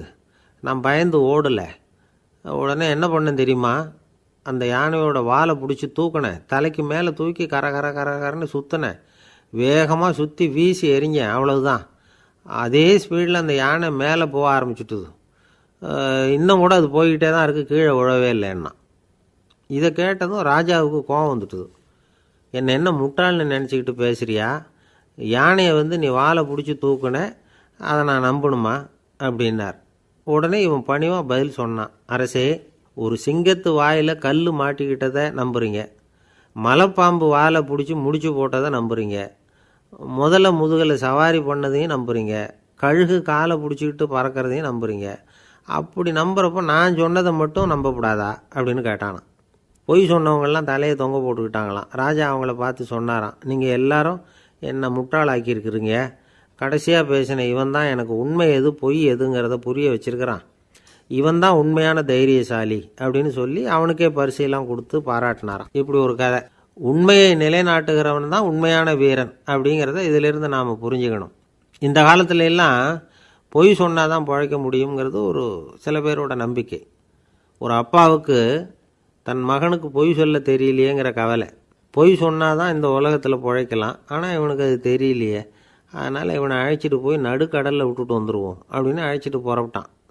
கடற்கரைக்கு போனான். மகனுக்கு சந்தேகம், எங்கேப்பா என்னை அழைச்சிட்டு போகிறேன்னு கேட்டிருக்கான். கடலில் மீன் பிடிக்க கற்றுக் கொடுக்க போகிறேன் உனக்கு அப்படின்னானா. நான் ஏற்கனவே மீன் பிடிச்சிட்டேனேன்னானா இவன் மகன். எங்கே அதுன்னு கேட்டிருக்கான் அப்பங்காரன். சுட்டு சாப்பிட்டுட்டேன்ருக்கான் புள்ள. அப்பங்காரன் பார்த்தான், சரி நம்ம புள்ள பொழைச்சிக்கோ அப்படின்னு சொல்லி திருப்பி அழைச்சிட்டு வந்துட்டானா. ஒரு ஊரில் ஒரு ராஜா இருந்தார். அந்த ராஜாவுக்கு ஒரு மந்திரி. ராஜா ரொம்ப நியாயமானவர், நேர்மையானவர், கண்டிப்பானவர். தப்பு செய்கிறது யாராக இருந்தாலும் தண்டனை கொடுப்பார். வேண்டியவங்களுக்கு ஒரு நியாயம், வேண்டாதவங்களுக்கு ஒரு நியாயங்கிறதெல்லாம் அவர்கிட்ட கிடையாது. ஒரு சமயம் அரசவையில் அந்த அமைச்சரே வந்து விதிமுறைகளுக்கு புறம்பாக ஏதோ நடந்துக்கிட்டு இருக்கார். மன்னருக்கு கோபம் வந்துட்டுது. உடனே அந்த அமைச்சரை கிட்டத்தில் கூப்பிட்டு அவர் கன்னத்தில் ஓங்கி ஒரு அறை கொடுத்துட்டாராம். உடனே அந்த அமைச்சர் என்ன பண்ணார் தெரியுமா? நேராக போனார். அங்கே நின்றுக்கிட்டு இருந்த இன்னொருத்தர் கன்னத்தில் ஓங்கி அரைஞ்சார். அறை வாங்கினவர் திகைச்சு போயிட்டார். இவர் ஏன் நம்மளை வந்து அறையிறார் அப்படின்னு யோசனை பண்ணார். மன்னரும் திகைச்சு போயிட்டார். நாம் இவரை அரைஞ்சா அதுக்காக இவர் போய் இன்னொருத்தரை அரையணுமா அப்படின்னு யோசனை பண்ணார் அவர். இவருக்கு என்ன பைத்தியமானு கூட நினைக்க ஆரம்பிச்சிட்டார். ஆனால் என்ன ஆச்சுன்னா, அப்புறம் அமைச்சர் அவர் கவனிச்சிக்கிட்டு இருந்தாரா, அவர் இன்னொருத்தரை அரைஞ்சார் இல்லையா, அந்த அறை வாங்கின ஆசாமியை பார்த்து கத்திக்கிட்டு இருந்தார். யார்? அமைச்சர். ஏன்பா என்கிட்ட அறையை வாங்கிக்கிட்டு இப்படி விவரம் இல்லாமல் நின்றுட்டு இருக்கிறியே, நான் உனக்கு கொடுத்ததை நீ வேறு யாருக்கிட்டையாவது கொடுத்துரு அப்படின்னார். உடனே அந்த ஆள் பார்த்தான், தனக்கு அடுத்தபடியாக நின்றுக்கிட்டு இருந்தவனை ஓங்கி ஒரு அறை அரைஞ்சான். அவன் கன்னத்தை தடவிட்டே யோசனை பண்ணான். இது ஏதோ புரிஞ்சுக்கிட்ட மாதிரி அடுத்தாப்பில் நின்றுக்கிட்டு இருந்தவனை அரைஞ்சான். இப்படி இந்த அறை வந்து மாறி மாறி போய்கிட்டே இருக்குது. ஊர் பூரா பிரயாணம் பண்ண ஆரம்பிச்சுட்டுது. அன்றைக்கி ராத்திரி அந்த ராஜா படுக்கிறதுக்காக போனார். அந்த நேரம் பார்த்து அவர் கன்னத்தில் பலார்னு ஒரு அறை விழுந்தது. நம்மளே அரையிறது யார் அப்படின்னு அதிர்ச்சியோட மன்னர் திரும்பி பார்க்குறாரு. அரைஞ்சது அவரோட மனைவி. என்னாச்சு உனக்குன்னு கத்துனார் ராஜா. உங்களுக்கு தெரியாதா, ஊர் பூரா ஒருத்தர் மாற்றி ஒருத்தர் மூலமாக இந்த அறை வந்து பிரயாணம் பண்ணிட்டு வருது அப்படின்னாங்க அந்த அம்மா. அப்படின்னா ஆரம்பித்த இடத்துக்கே வந்துட்டுதா அப்படின்னாராம் மன்னர். என்ன சொல்கிறீங்கன்னு கேட்டிருக்காங்க. இவர் விவரத்தை சொன்னாராம். அப்படின்னா நீங்கள் ஆரம்பித்து வச்ச இந்த விளையாட்டை நான் முடிச்சு வச்சுட்டேன் அப்படின்னாங்களாம் அந்த அம்மா.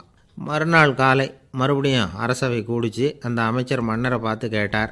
என்ன மகாராஜா, என்கிட்ட கொடுத்ததை திருப்பி வாங்கிட்டீங்களா அப்படின்னாராம். இப்படி நடக்கும்னு நான் எதிர்பார்க்கவே இல்லைன்னார் மன்னர். ஆனால் நான் எதிர்பார்த்தேன். அது எங்கே போயிட போகுது, ஊர் பூரா சுற்றி கடைசியில் உங்ககிட்ட தான் வந்து சேரும் அப்படிங்கிறது எனக்கு தெரியும் அப்படின்னாராம் அமைச்சர். இந்த கதை வந்து வேடிக்கையாக இருந்தால் கூட இதில் உள்ள கருத்து முக்கியமானது. இந்த உலகத்தில் பல கருத்துக்கள் இப்படி தான் மாறி மாறி சுற்றி வந்துக்கிட்டே இருக்குது. நம்மால் ஒருத்தன் தன்னுடைய நண்பன் ஒருத்தனை கடத்தெருவில் பார்த்தான். உடனே ஓடி போய் பலார்னு ஒரு அறை கொடுத்தானா. அவன் கன்னத்தை தடவிட்டு ஏன்டா என்னை அரைஞ்சேன்னு கேட்டிருக்கான். நீ ஏன்டா என்னை முட்டாள்னு என் மனைவிட்ட போய் சொன்னேன் அப்படின்ட்டுருக்கான் அவன். உன்னை ஒரு முட்டாள்னு சொன்னதுக்காகவா நீ என்னை அரைஞ்ச அப்படின்னு கேட்டிருக்கான் இவன். டேய், நான் அதுக்காக அறையலப்பா, அது ஒரு பெரிய ரகசியம். நான் முட்டாளுங்கிறது அந்த ரகசியத்தை நீ வந்து ஏன் எங்கள் வீட்டில் போய் சொன்னேன், அதுக்காக தான் அரைஞ்சேன் அப்படின்னு நான் அவன். இந்த உலகத்தில் நாம் நல்லபடியாக இருக்கணும்னா அதுக்கு முக்கியமாக தேவைப்படுறது ரெண்டு. ஒன்று செல்வம், இன்னொன்று அறிவு. சரி, இது ரெண்டில் சிறந்தது எது அப்படின்னு ஒரு கேள்வி கேட்டால் என்ன பதில் சொல்கிறது? இதே கேள்வியை ஹஸ்ரத் அலி அவர்கள்கிட்ட கேட்டாங்களாம். அவர் ஒரு பெரிய அறிஞர். கேள்வி கேட்டவங்களும் சாதாரண ஆட்கள் இல்லை, இவங்களும் அறிஞர்கள். ஒரு நாள் ஹஸ்ரத் அலி அவர்கள்கிட்ட 10 அறிஞர்கள் வந்தாங்களாம். ஐயா, நாங்கள் 10 பேரும் உங்ககிட்ட ஒரே கேள்வியை தான் கேட்க வந்திருக்கிறோம், ஆனால் எங்கள் 10 பேருக்கும் நீங்கள் தனித்தனியாக பதில் சொல்ல முடியுமா அப்படின்னு கேட்டிருக்காங்க. அதாவது அவங்க ஒரே கேள்விக்கு இவர்கிட்ட இருந்து 10 விதமான பதில் எதிர்பார்க்குறாங்க. சரி கேளுங்க, என்ன கேள்வி அப்படின்னார் அவர். அப்போ தான் அவங்க கேட்டாங்களாம், செல்வம் அறிவு இது ரெண்டில் சிறந்தது எது? இதுதான் கேள்வி. ஹஸ்ரத் அலி என்ன பண்ணார் தெரியுமா? அவங்கள ஒவ்வொருத்தராக கூப்பிட்டார். ஒவ்வொரு விதமான பதிலை சொல்லி அனுப்புனார். முதல்ல ஒருத்தரை கூப்பிட்டார். சொன்னார், அறிவுங்கிறது தீர்க்கதரிசிகள், ஞானிகள், மகான்கள் இவங்களோட பரம்பரை சொத்து. ஆனால் செல்வங்கிறது கொடுங்கோலரின் ஆயுதம். அதனால் அறிவு தான் சிறந்தது அப்படின்னார். ரெண்டாவது ஆளை கூப்பிட்டார். உங்ககிட்ட செல்வம் இருந்தால் நீங்கள் தான் அதை காப்பாற்றணும், ஆனால் அறிவு வந்து உங்களை எப்பவும் காப்பாற்றும். ஆகவே அறிவு தான் சிறந்தது அப்படின்னார். மூணாவது ஆளை கூப்பிட்டார். செல்வந்தனுக்கு எப்போதும் விரோதிகள் அதிகம், ஆனால் அறிஞனுக்கு நண்பர்கள் அதிகம், அதனால் அறிவு தான் சிறந்ததுன்னார். அடுத்தவரை கூப்பிட்டார்.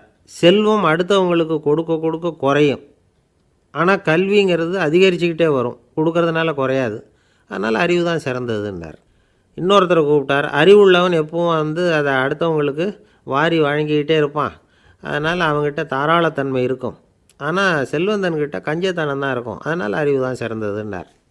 ஆறாவது நபரை கூப்பிட்டார். செல்வத்தை வந்து கள்வர்கள் திருடிட்டு போக முடியும், ஆனால் அறிவை வந்து அப்படி திருடிட்டு போக முடியாது அப்படின்னார்.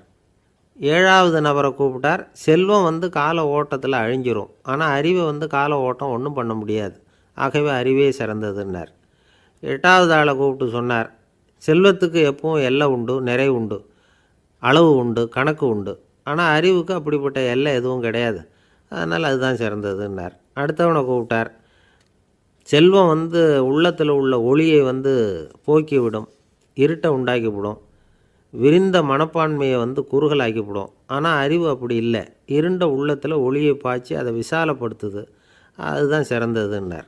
கடைசியாக 10வது நபரை கூப்பிட்டார். செல்வம் வந்து மனசில் செருக்கை உண்டாக்குது, ஆணவத்தை ஏற்படுத்துது. அதனால் நானே கடவுள்னு நினைக்கிற அளவுக்கு மனுஷனை வந்து தாழ்த்தி விடுது. ஆனால் அறிவு வந்து பணிவையும் பண்பாட்டையும் வளர்க்குது. அதனால் அறிவு தான் சிறந்ததுன்னார். ஆக இப்படி 10 பேருக்கும் 10 விதமாக பதில் சொன்னது மூலமாக ஹஸ்ரத் அலி அவர்கள் அறிவு தான் செல்வத்தை விட சிறந்தது அப்படிங்கிறதுக்கு 10 காரணங்களை சுட்டி காட்டியிருக்கார். அந்த அறிஞர் 10 பேர் கேட்ட ஒரே கேள்விக்கு 10 பதில் சொன்னார். நமக்கு வேண்டிய ஒருத்தர் 10 பேர் கேட்ட கேள்விக்கு ஒரே பதில் சொல்லி சமாளித்தார். கேள்வி என்ன தெரியுமா? என்கிட்ட வாங்கின கடனை எப்போயா திருப்பி கொடுக்க போகிற? இதுதான் அந்த 10 பேரும் கேட்ட ஒரே கேள்வி. இந்த மாதம் 26ஆம் தேதி தந்துடுறேன் அப்படிங்கிற ஒரே பதில் சொல்லி அவ்வளவு பேரையும் இவர் அனுப்பி வச்சுட்டாராம். எல்லாரும் போனதுக்கப்புறம் இவரை தனியாக கூப்பிட்டு கேட்டிருக்கிறாங்க. அது என்ன சார் கணக்கு, 26ஆம் தேதி அன்னைக்கு என்ன அதிசயம் நடக்க போகுது அப்படின்னு கேட்டிருக்காங்க. அதிசயம் அன்னைக்கு இல்லை, அதுக்கு நாளே நடக்க போகுதுன்னாராம்.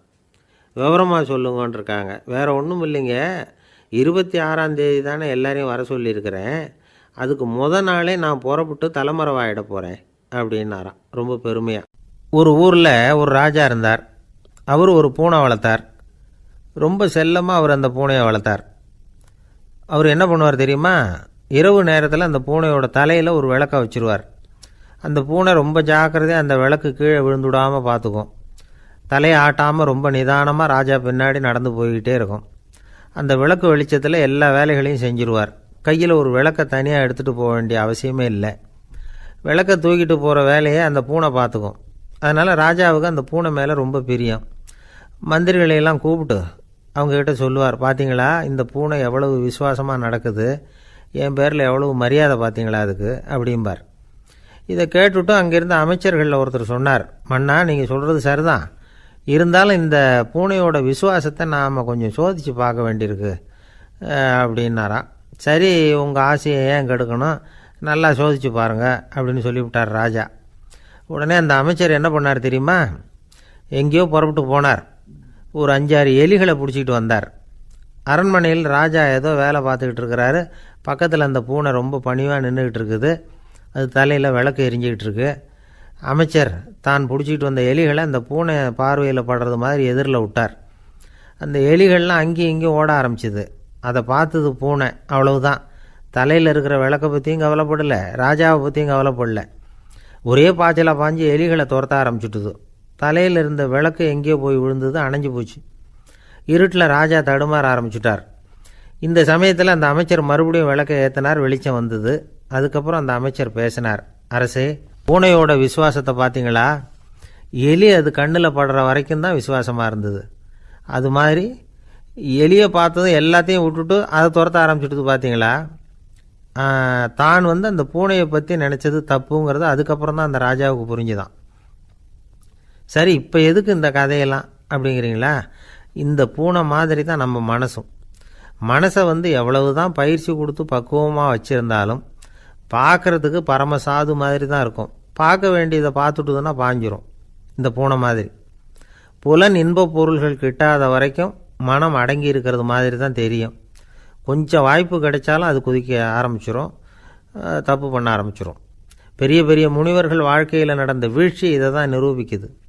புலன்களின் ஆற்றல் அதிகம். அதனால் மனக்கட்டுப்பாடு பயிற்சிகளில் ரொம்ப எச்சரிக்கையாக இருக்கணுங்கிறார் சுவாமி சிவானந்தர்.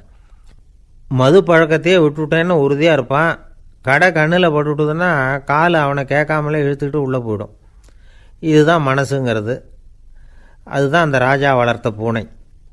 நம்மால் ஒருத்தன் அந்த ராஜா பூனை தலையில் விளக்க வச்சது மாதிரி இவன் தன்னுடைய தலையிலேயே ஒரு விளக்கை ஏற்றி வச்சுக்கிட்டு என்னத்தையோ தேட ஆரம்பித்தான். தேடிக்கிட்டு இருக்கிறான். தலையை ஆட்டாமல் நிதானமாக நடந்து ரொம்ப நேரமாக தேடிகிட்டு இருக்கிறான். அந்த சமயம் அங்கே வந்த ஒருத்தர், என்னத்தை தேடுறீங்கன்னு கேட்டார். அதுதான் மறந்து போச்சு அப்படின்னு இழுத்தான். சரி, கொஞ்சம் இப்படி உட்காருங்க, ஞாபகம் வந்ததும் தேட ஆரம்பிக்கலாம் அப்படின்னார் அவர். இவன் கொஞ்ச நேரம் உட்காந்து யோசித்தான். அப்புறம் திடீர்னு எழுந்திரிச்சான். ஞாபகம் வந்துட்டுதுன்னா. என்னன்னு கேட்டார். எங்கள் வீட்டில் இருந்த விளக்கை எங்கே வச்சேன்னு தெரியல, அதை தான் தேடிக்கிட்டு இருக்கிறேன், ஏற்றி வைக்கலாம்னு பார்க்குறேன் அப்படின்னா. ஒரு கடைக்கு போனேன், 5 ரூபா பணத்தை எடுத்து கொடுத்தேன். ஒரு தினசரி பத்திரிகையை கேட்டேன். அவர் உடனே அங்கே அடுக்கி வச்சுருந்த பத்திரிகையில் ஒன்று எடுத்து என் கையில் கொடுத்தார். வாங்கிக்கிட்டேன். மீதி பணத்தை எடுத்தார். அதையும் என் கையில் கொடுக்கணும்ல, கொடுக்கல. எதிரில் இருந்த பலகையில் வச்சு எடுத்துக்க சொன்னார். எப்பவும் அவர் அப்படி தான் பண்ணுவார். நானும் எடுத்துக்கிட்டு வந்துடுவேன். இவர் ஏன் இப்படி பண்ணுறாருங்கிறது எனக்கு ரொம்ப நாளாக ஒரு சந்தேகம். ஒரு நாள் அவர்கிட்டயே இதை கேட்டுவிட்டேன். ஏங்க, நீங்கள் உங்கள் கடைக்கு வந்து பொருள்கள் வாங்குறவங்களுக்கு நீங்கள் பாக்கி சில்லறையை கொடுக்குறப்போ பலகையில் வச்சு விட்றீங்க, கையில் கொடுக்க மாட்டேங்கிறீங்களே, ஏன் அப்படின்னு கேட்டேன். காசை கையில் கொடுத்தா நம்மக்கிட்ட இருக்கிற லட்சுமி போயிடுவா சார் அப்படின்னார். அதாவது பணம் செலவாயிடும் அப்படின்னு அர்த்தமா. இன்னொரு நண்பர், அவர் ஒரு நாள் வழக்கத்துக்கு மாறாக ரொம்ப சோகமாக உட்காந்துருக்கிறார். ஏங்க என்னாச்சு, ஏன் இப்படி கப்பலே கவிழ்ந்தது மாதிரி உட்காந்துருக்குறீங்க அப்படின்னு கேட்டேன். கப்பலே கவிழ்ந்திருந்தா கூட நான் இப்படி கவலைப்பட மாட்டேன் சார், வேறு ஒன்று நடந்து போச்சுன்னார். என்னன்னு கேட்டேன். என் உச்சந்தலையில் பல்லி ஒன்று விழுந்துட்டுதுன்னார். அதுக்காகவா இப்படி அப்படின்னு ஆச்சரியப்பட்டேன். ஆமாங்க, பல்லி உச்சந்தலையில் விழுந்தால் பலன் என்னன்னு பஞ்சாங்கத்தில் பார்த்தேன், மரணம்னு போட்டிருக்கு அப்படின்னு சொல்லிவிட்டு அவர் தொடர்ந்து கவலைப்பட ஆரம்பிச்சிட்டார். இப்படியும் ஒருத்தர், என் கூட வேலை பார்க்குற ஒருத்தர் எப்படி தெரியுமா, தினமும் வலது காலை வச்சு தான் ஆஃபீஸுக்கு உள்ளே நுழைவார். என்றைக்காவது தவறுதலாக இடது காலை வச்சு உள்ளே வந்துட்டார்னா அன்னைக்கு பூரா மனசு சங்கடப்படுவார், எந்த வேலையும் சரியாக ஓடாது. கேரம் போர்டு ஆடுற ஒருத்தர் எப்போ ஆட உட்காந்தாலும் ஸ்ட்ரைக்கரை கை தவறி கீழே விழுற மாதிரி பண்ணி அதுக்கப்புறம் அதை எடுத்துக்கிட்டு ஆட உட்காருவார். ஏன்னா எப்போவும் ஒரு தடவை நிஜமாகவே அது வந்து கை தவறி கீழே விழுந்திருக்குது, அன்னைக்கு பிரமாதமாக ஜெயிச்சுட்டார். உடனே ஒரு முடிவுக்கு வந்துட்டார், கை தவறுனா லாபம் அப்படின்னு. அதுக்கப்புறம் அதையே பழக்கமாக்கிக்கிட்டார்.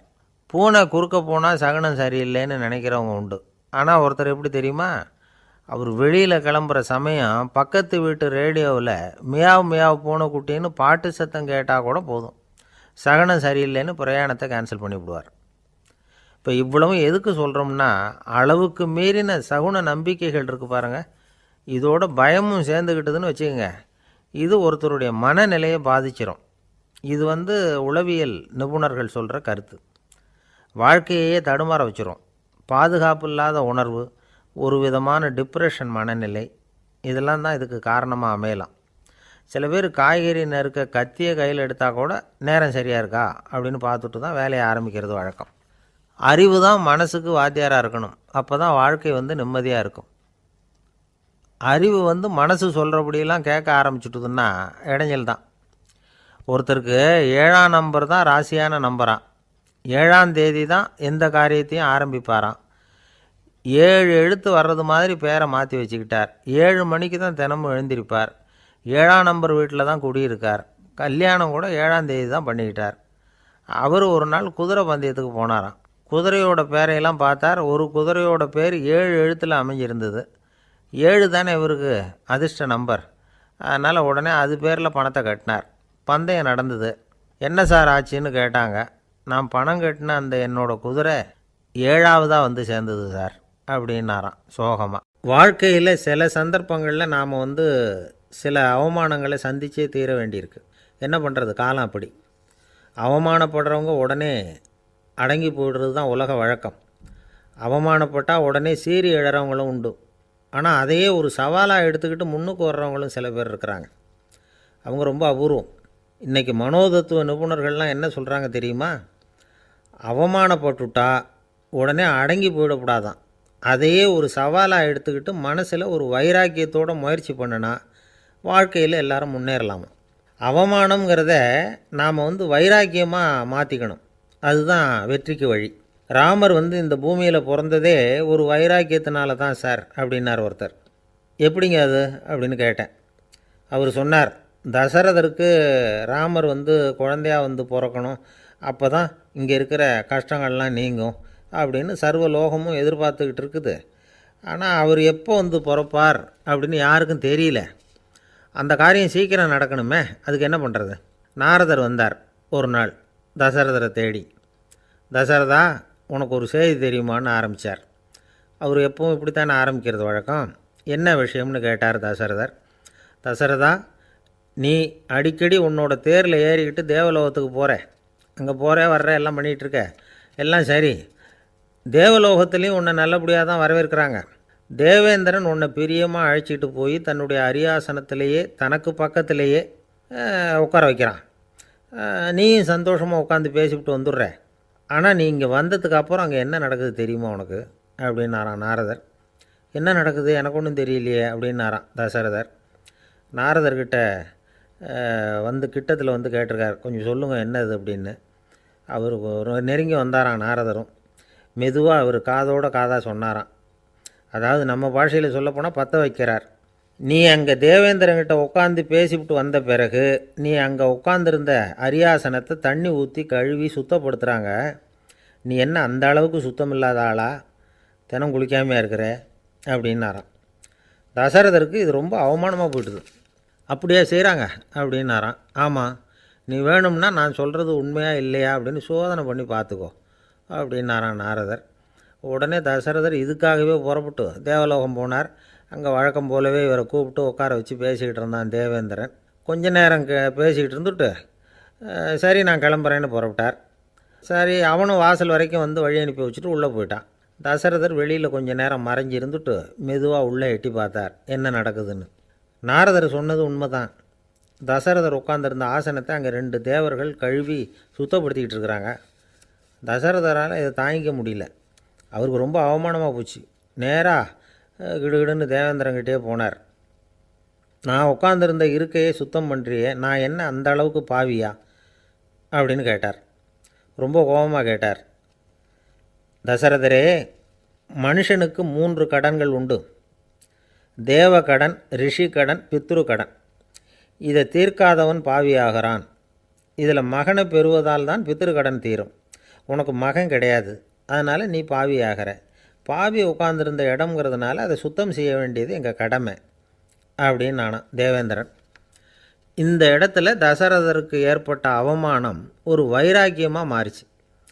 தேவேந்திரனே கேட்டுக்கோ, ஒரு மகனை பெற்ற பிறகு தான் இந்த சபையில் மறுபடியும் அடி எடுத்து வைப்பேன் அப்படின்னு சொல்லிவிட்டு போயிட்டாராம்.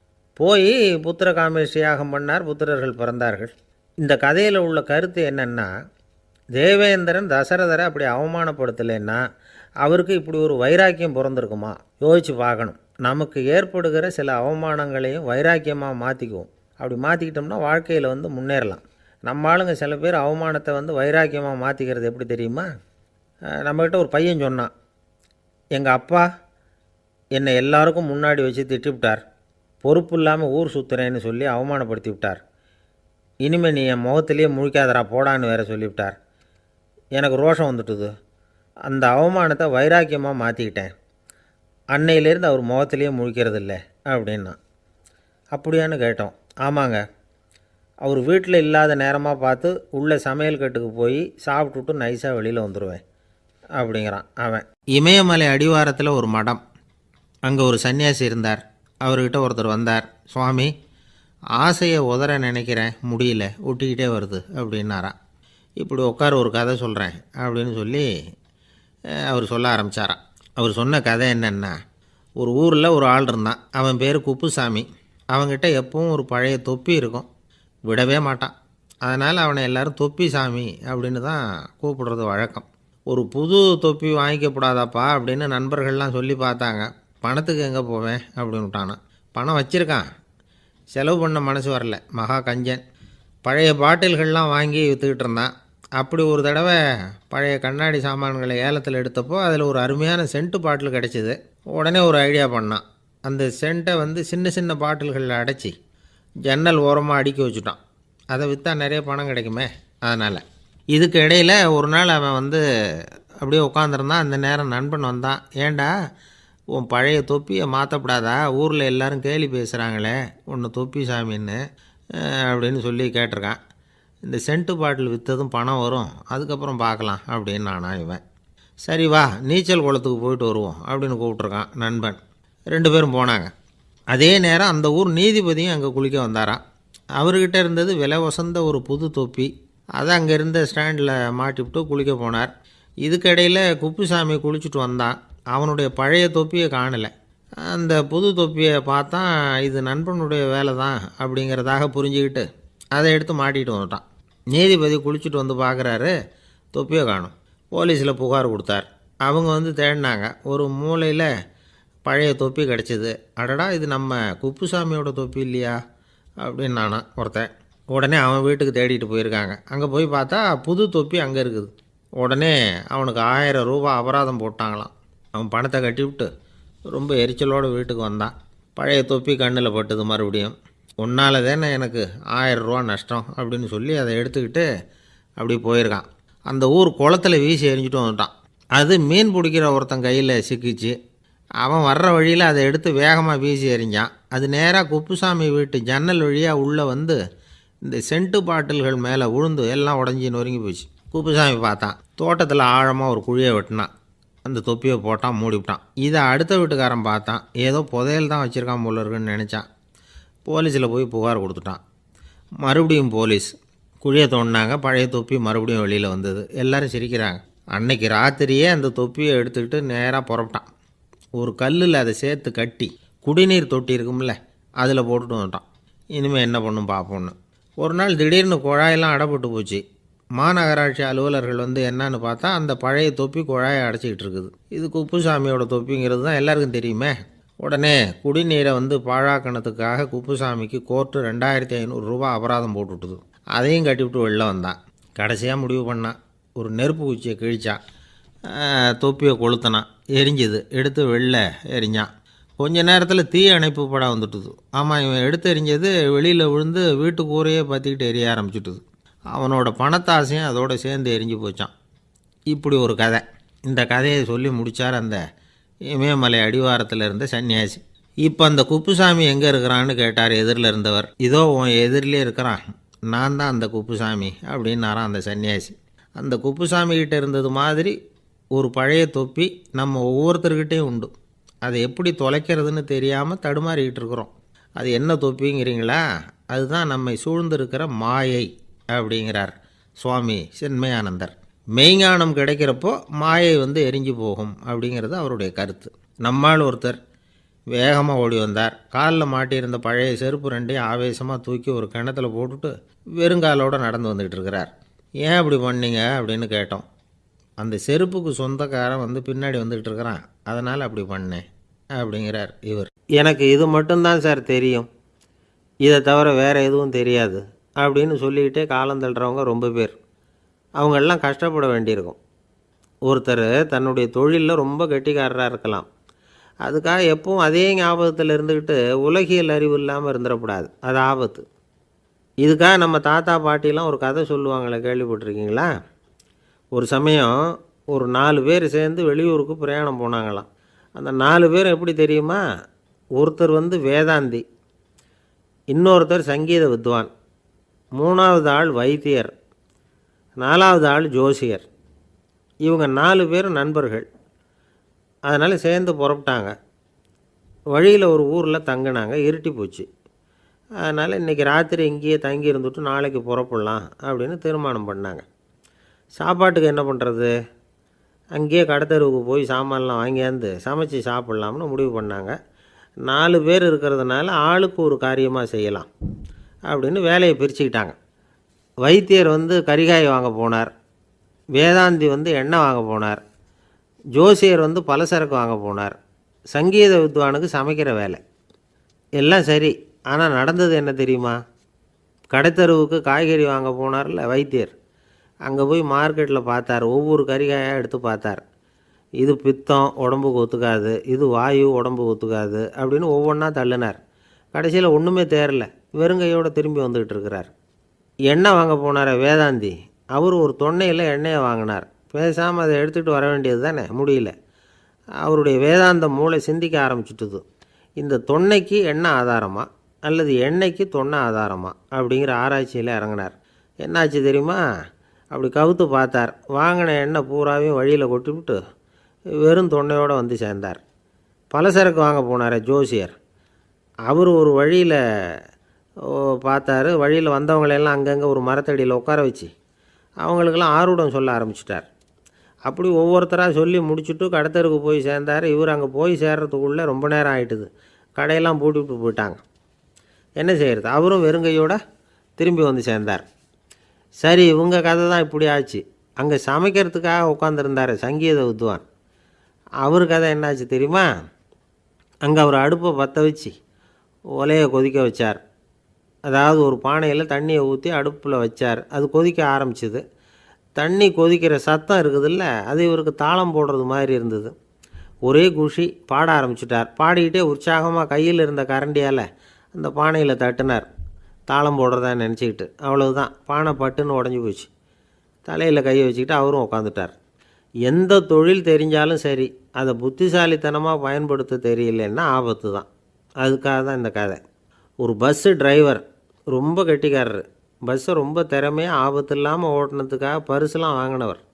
அவரே ஒரு படகு ஓட்டுறதுக்காக அழைச்சிட்டு போயிருக்கிறாங்க, மோட்டார் படகு. அதையும் ரொம்ப திறமையாக தான் ஓட்டிகிட்டு போயிருக்கிறாரு. நடுக்கடலில் போனதும் படகு நின்று போச்சு. மோட்டாரில் ஏதோ கோளாறு. என்ன செய்யலாம் அப்படின்னு அந்த டிரைவரை கேட்டிருக்கிறாங்க படகுல இருந்தவங்கெல்லாம். அப்போ அவர் சொன்னாராம், கவலைப்படாதீங்க, ஒன்றும் பிரச்சனை இல்லை, எல்லோரும் கொஞ்சம் கீழே இறங்கி பின்னாடி தள்ளுங்க, மோட்டார் ஸ்டார்ட் ஆகிடும் அப்படின்னாராம். ஒரு இலக்கிய கூட்டம் ஏற்பாடு பண்ணியிருக்கிறோம், நீங்கள் அவசியம் வந்து அதில் பேசணும் அப்படின்னு கேட்டுக்கிட்டார் ஒருத்தர். வேணாங்க, 4 பேருக்கு முன்னாடி வந்து நிற்கிறதுனா எனக்கு ரொம்ப கூச்சமாக இருக்கும் அப்படின்னாரு இவர். ஏன் சார் இன்னமும் குழந்த மாதிரி கூச்சப்படுறீங்களே அப்படின்னார் அவர். அவரை ஒரு மாதிரியாக சமாளித்து அனுப்பி வச்சுட்டு அதுக்கப்புறம் அதை பற்றி இவர் யோசித்து பார்த்துருக்கார். சில நிபுணர்கள் எழுதியிருக்கிறத படித்தும் பார்த்துருக்கிறார். மனோதத்துவ நிபுணர்கள் என்ன சொல்கிறாங்க தெரியுமா? 10லேருந்து 20% குழந்தைகள் பிறக்கிறப்பவே கூச்ச சுபாவம் கொண்டதாக தான் இருக்குதான். ஒரு தாத்தா தன்னோட பேர பிள்ளைய ஆசையாக கூப்பிடுறார் விளையாட்டு காட்ட, அதை அழுதுகிட்டு ஓடி போகுது. ஒரு அம்மா தன்னோட பிள்ளைய பள்ளிக்கூடத்தில் சேர்க்கறதுக்காக கூப்பிட்டுக்கிட்டு போகிறாங்க. அந்த புள்ள அம்மாவோட முந்தானையில் ஒளிஞ்சிக்கிட்டு வெளில வரமாட்டேங்குது. இவங்களெல்லாம் எப்படி சமாளிக்கிறது? குழந்தைகளோட கூச்ச சுபாவத்தை போக்குறது எப்படி? இதுக்கு நிபுணர்கள் சில யோசனைகளை சொல்லியிருக்கிறாங்க. மற்றவங்களுக்கு முன்னாடி என் பையனுக்கு கூச்சம் ரொம்ப அதிகம் சார், மற்றவங்க பார்த்தா ரொம்ப வெக்கப்படுறான், இப்படி சொல்கிற அப்பாக்கள் உண்டு. என் பையன் புது மனுஷாலை பார்த்தா அட்டையாக ஒட்டிக்குவான் சார் அப்படின்னு சொல்கிற அப்பாக்களும் உண்டு. இப்படிலாம் குழந்தைகளுக்கு வந்து முத்திரை குத்துறது ரொம்ப தப்பான். புதுசாக யாராவது வீட்டுக்கு வந்தால் குழந்தை தானாக தன்னோட கூச்சத்தையும் பயத்தையும் போக்கிக்கிட்டு சகஜமாக மாறி வர்றதுக்கு வாய்ப்பு கொடுக்கணுமா. ஒரு கூட்டத்துக்கோ அல்லது சொந்தக்காரங்க கல்யாணத்துக்கோ குழந்தைய அழைச்சிட்டு போகிறீங்க, அங்கே போய் கட்டாயப்படுத்தி குழந்தைய மற்றவங்க கிட்ட பேச சொல்லக்கூடாது. சில சமயம் குழந்தை தானாக தன்னுடைய கூச்ச சுபாவத்தை விட்டு பேசுகிறதுக்கு முன் வந்தால் அதை பாராட்டணும். குழந்தை கலகலப்பு இல்லாமல் மௌனமாக இருந்ததுன்னா அதையும் கண்டுக்கக்கூடாது. குழந்தை பேச ஆரம்பித்தா அதை ஆர்வத்தோடு கவனிக்க தெரியணும். கலந்து உரையாடுற பழக்கத்தை வீட்லேயே ஆரம்பிக்கலாம். கேட்டதுக்கு பதில் சொல் அப்படின்னு நீங்கள் அதிகாரம் பண்ணிகிட்டு இருக்கக்கூடாது. அது வந்து குழந்தைக்கு பேசுகிற சந்தர்ப்பத்தை குறைச்சிருமா. இப்போ நாம் அதிகாரம் பண்ணால் கேலி செய்கிற பழக்கம் குழந்தைகளை வந்து ரொம்ப பாதிச்சிருமா. பெரியவங்களானதுக்கு அப்புறமும் சில பேர் கூச்சத்தோடவும் பயத்தோடவும் இருக்கிறதுக்கு இதுதான் காரணம். சின்ன வயசில் அவங்கெல்லாம் ஏதாவது கேலிக்கு ஆளாகி இருப்பாங்க. 2வது குழந்தை மூத்த குழந்தைய வந்து கேலிக்கு ஆளாகிற சந்தர்ப்பங்களை கண்டு கேலி பண்ணினா அது இளம் நெஞ்சங்களை விட்டு நீங்கிறதே இல்லையா. எப்பவும் குழந்தையோட நடை உடை பாவனைகளை பற்றி சொல்லிக்கிட்டே இருக்கக்கூடாதான். அதுவே கூச்ச சுபாவத்தை கொண்டுகிட்டு வந்துடுமா. அப்பா எங்கேன்னு யாராவது கேட்டால் இது மாதிரி இன்ன காரியத்துக்காக வெளியில் போயிருக்கார், இத்தனை மணிக்கு திரும்பி வருவார் அப்படின்னு சொல்கிற அளவுக்கு குழந்தைகளை வந்து பழக்கப்படுத்தி வைக்கணும். ஃபோன்லேயே யாராவது விசாரித்தா கூட இது மாதிரி பதில் சொல்லு அப்படின்னு சொல்லணும். சின்ன சின்ன மீட்டிங்கில் 4 வார்த்தை பேச தயார் பண்ணலாம். ஒரு கடையிலையோ அல்லது ஹோட்டல்லையோ ஏதாவது விவரம் கேட்கணும்னா உங்கள் குழந்தைய தைரியமாக அனுப்புங்க. குழந்தைகள் பணிவாகவும் பொறுமையாகவும் விவரம் கேட்குறப்போ கூச்ச சுபாவம் தானாக போயிடும். சின்ன வயசுலேயே இப்படிலாம் பழக்கப்படுத்தினா தான் வருங்காலத்தில் தைரியமாக இந்த சமுதாயத்தில் வாழ முடியும். இல்லைன்னா 60 வயசுலேயும் அடுப்பங்கரையை விட்டு வெளில வர்றதுக்கு கூச்சப்பட்டுக்கிட்டு தான் இருக்க வேண்டியிருக்கும். இந்த காலத்து பிள்ளைங்க எவ்வளவோ பரவாயில்ல, எதுக்கும் தயங்குறதில்ல, கூச்சப்படுறதில்ல. ஒரு அம்மா அடுப்பங்கரையிலேருந்து சத்தம் போட்டாங்க, டேய் ராமு, தயவு பண்ணி அந்த டிவியை நிறுத்துறா, அந்த பெண்ணோட குரல் மகா மோசம், அடுப்பங்கரையில் இருக்கிற என்னாலேயே அதை சகிச்சிக்க முடியல அப்படின்னாங்களாம். உடனே பையன் கொஞ்சம் கூட தயங்காமல் பதில் சொல்கிறான், அம்மா இந்த குரல் டிவியிலேருந்து வரல, எழுத்த விட்டு மாமி தான் இங்கே வந்திருக்கிறாங்க, அவங்க தான் இப்போ என்னோட பேசிக்கிட்டு இருக்கிறாங்க அப்படின்னு நான். ஒரு காலத்தில் பிரஷ்யா அப்படின்னு ஒரு தேசம் இருந்தது. இப்போ ஜெர்மனி இருக்குல்ல, இதோட பெரும்பகுதி ஒரு காலத்தில் பிரஷ்யாங்கிற பேரில் இருந்தது. அப்போ அதுக்கு அரசராக இருந்தவர் மகா ஃப்ரெடரிக், அதாவது ஃப்ரெடரிக் தி கிரேட் அப்படின்னு சொல்லுவாங்க. அந்த ராஜாவுக்கு ஒரு சந்தேகம், நாம் பல வகையான வரிகளை விதித்து வசூல் பண்ணுறோம், அப்படி பண்ணி வருமானம் குறைஞ்சிக்கிட்டே போகுதே, இதுக்கு என்ன காரணமாக இருக்கும்? இதுதான் அவருக்கு ஏற்பட்ட சந்தேகம். ஒரு சமயம் அந்த அரசர் தம்முடைய அமைச்சர்களையும் பிரபுக்களையும் தளபதிகளையும் கூப்பிட்டு ஒரு விருந்து வச்சார். விருந்து முடிஞ்சதும் அவங்கள பார்த்து இந்த சந்தேகத்தை கேட்டார். வரிகள் அதிகமாக விதித்து வருமானம் குறையறதுக்கு என்ன காரணம் அப்படின்னு கேட்டார். பல பேருக்கு இதுக்கு சரியாக பதில் சொல்ல தெரியல. அனுபவசாலியான ஒரு தளபதி எழுந்திரிச்சார். அரசே, அது எப்படிங்கிறத இப்போ உங்களுக்கு காட்டுறேன்னார். உடனே ஒரு பெரிய பனிக்கட்டி ஒன்றை தன்னுடைய கையில் எடுத்தார். அதை அப்படியும் எப்படியும் திருப்பி பார்த்தார். அப்புறம் அடுத்தவர்கிட்ட கொடுத்தார். அவரும் அதை அப்படியும் இப்படியும் திருப்பி பார்த்துட்டு அடுத்தபடியாக இருந்தவர்கிட்ட கொடுத்தார். இப்படியே இதை ஒவ்வொருத்தராக பார்த்துட்டு ஒவ்வொரு கையாக மாறி கடைசியில் மன்னர் கைக்கு போய் சேர்ந்தது.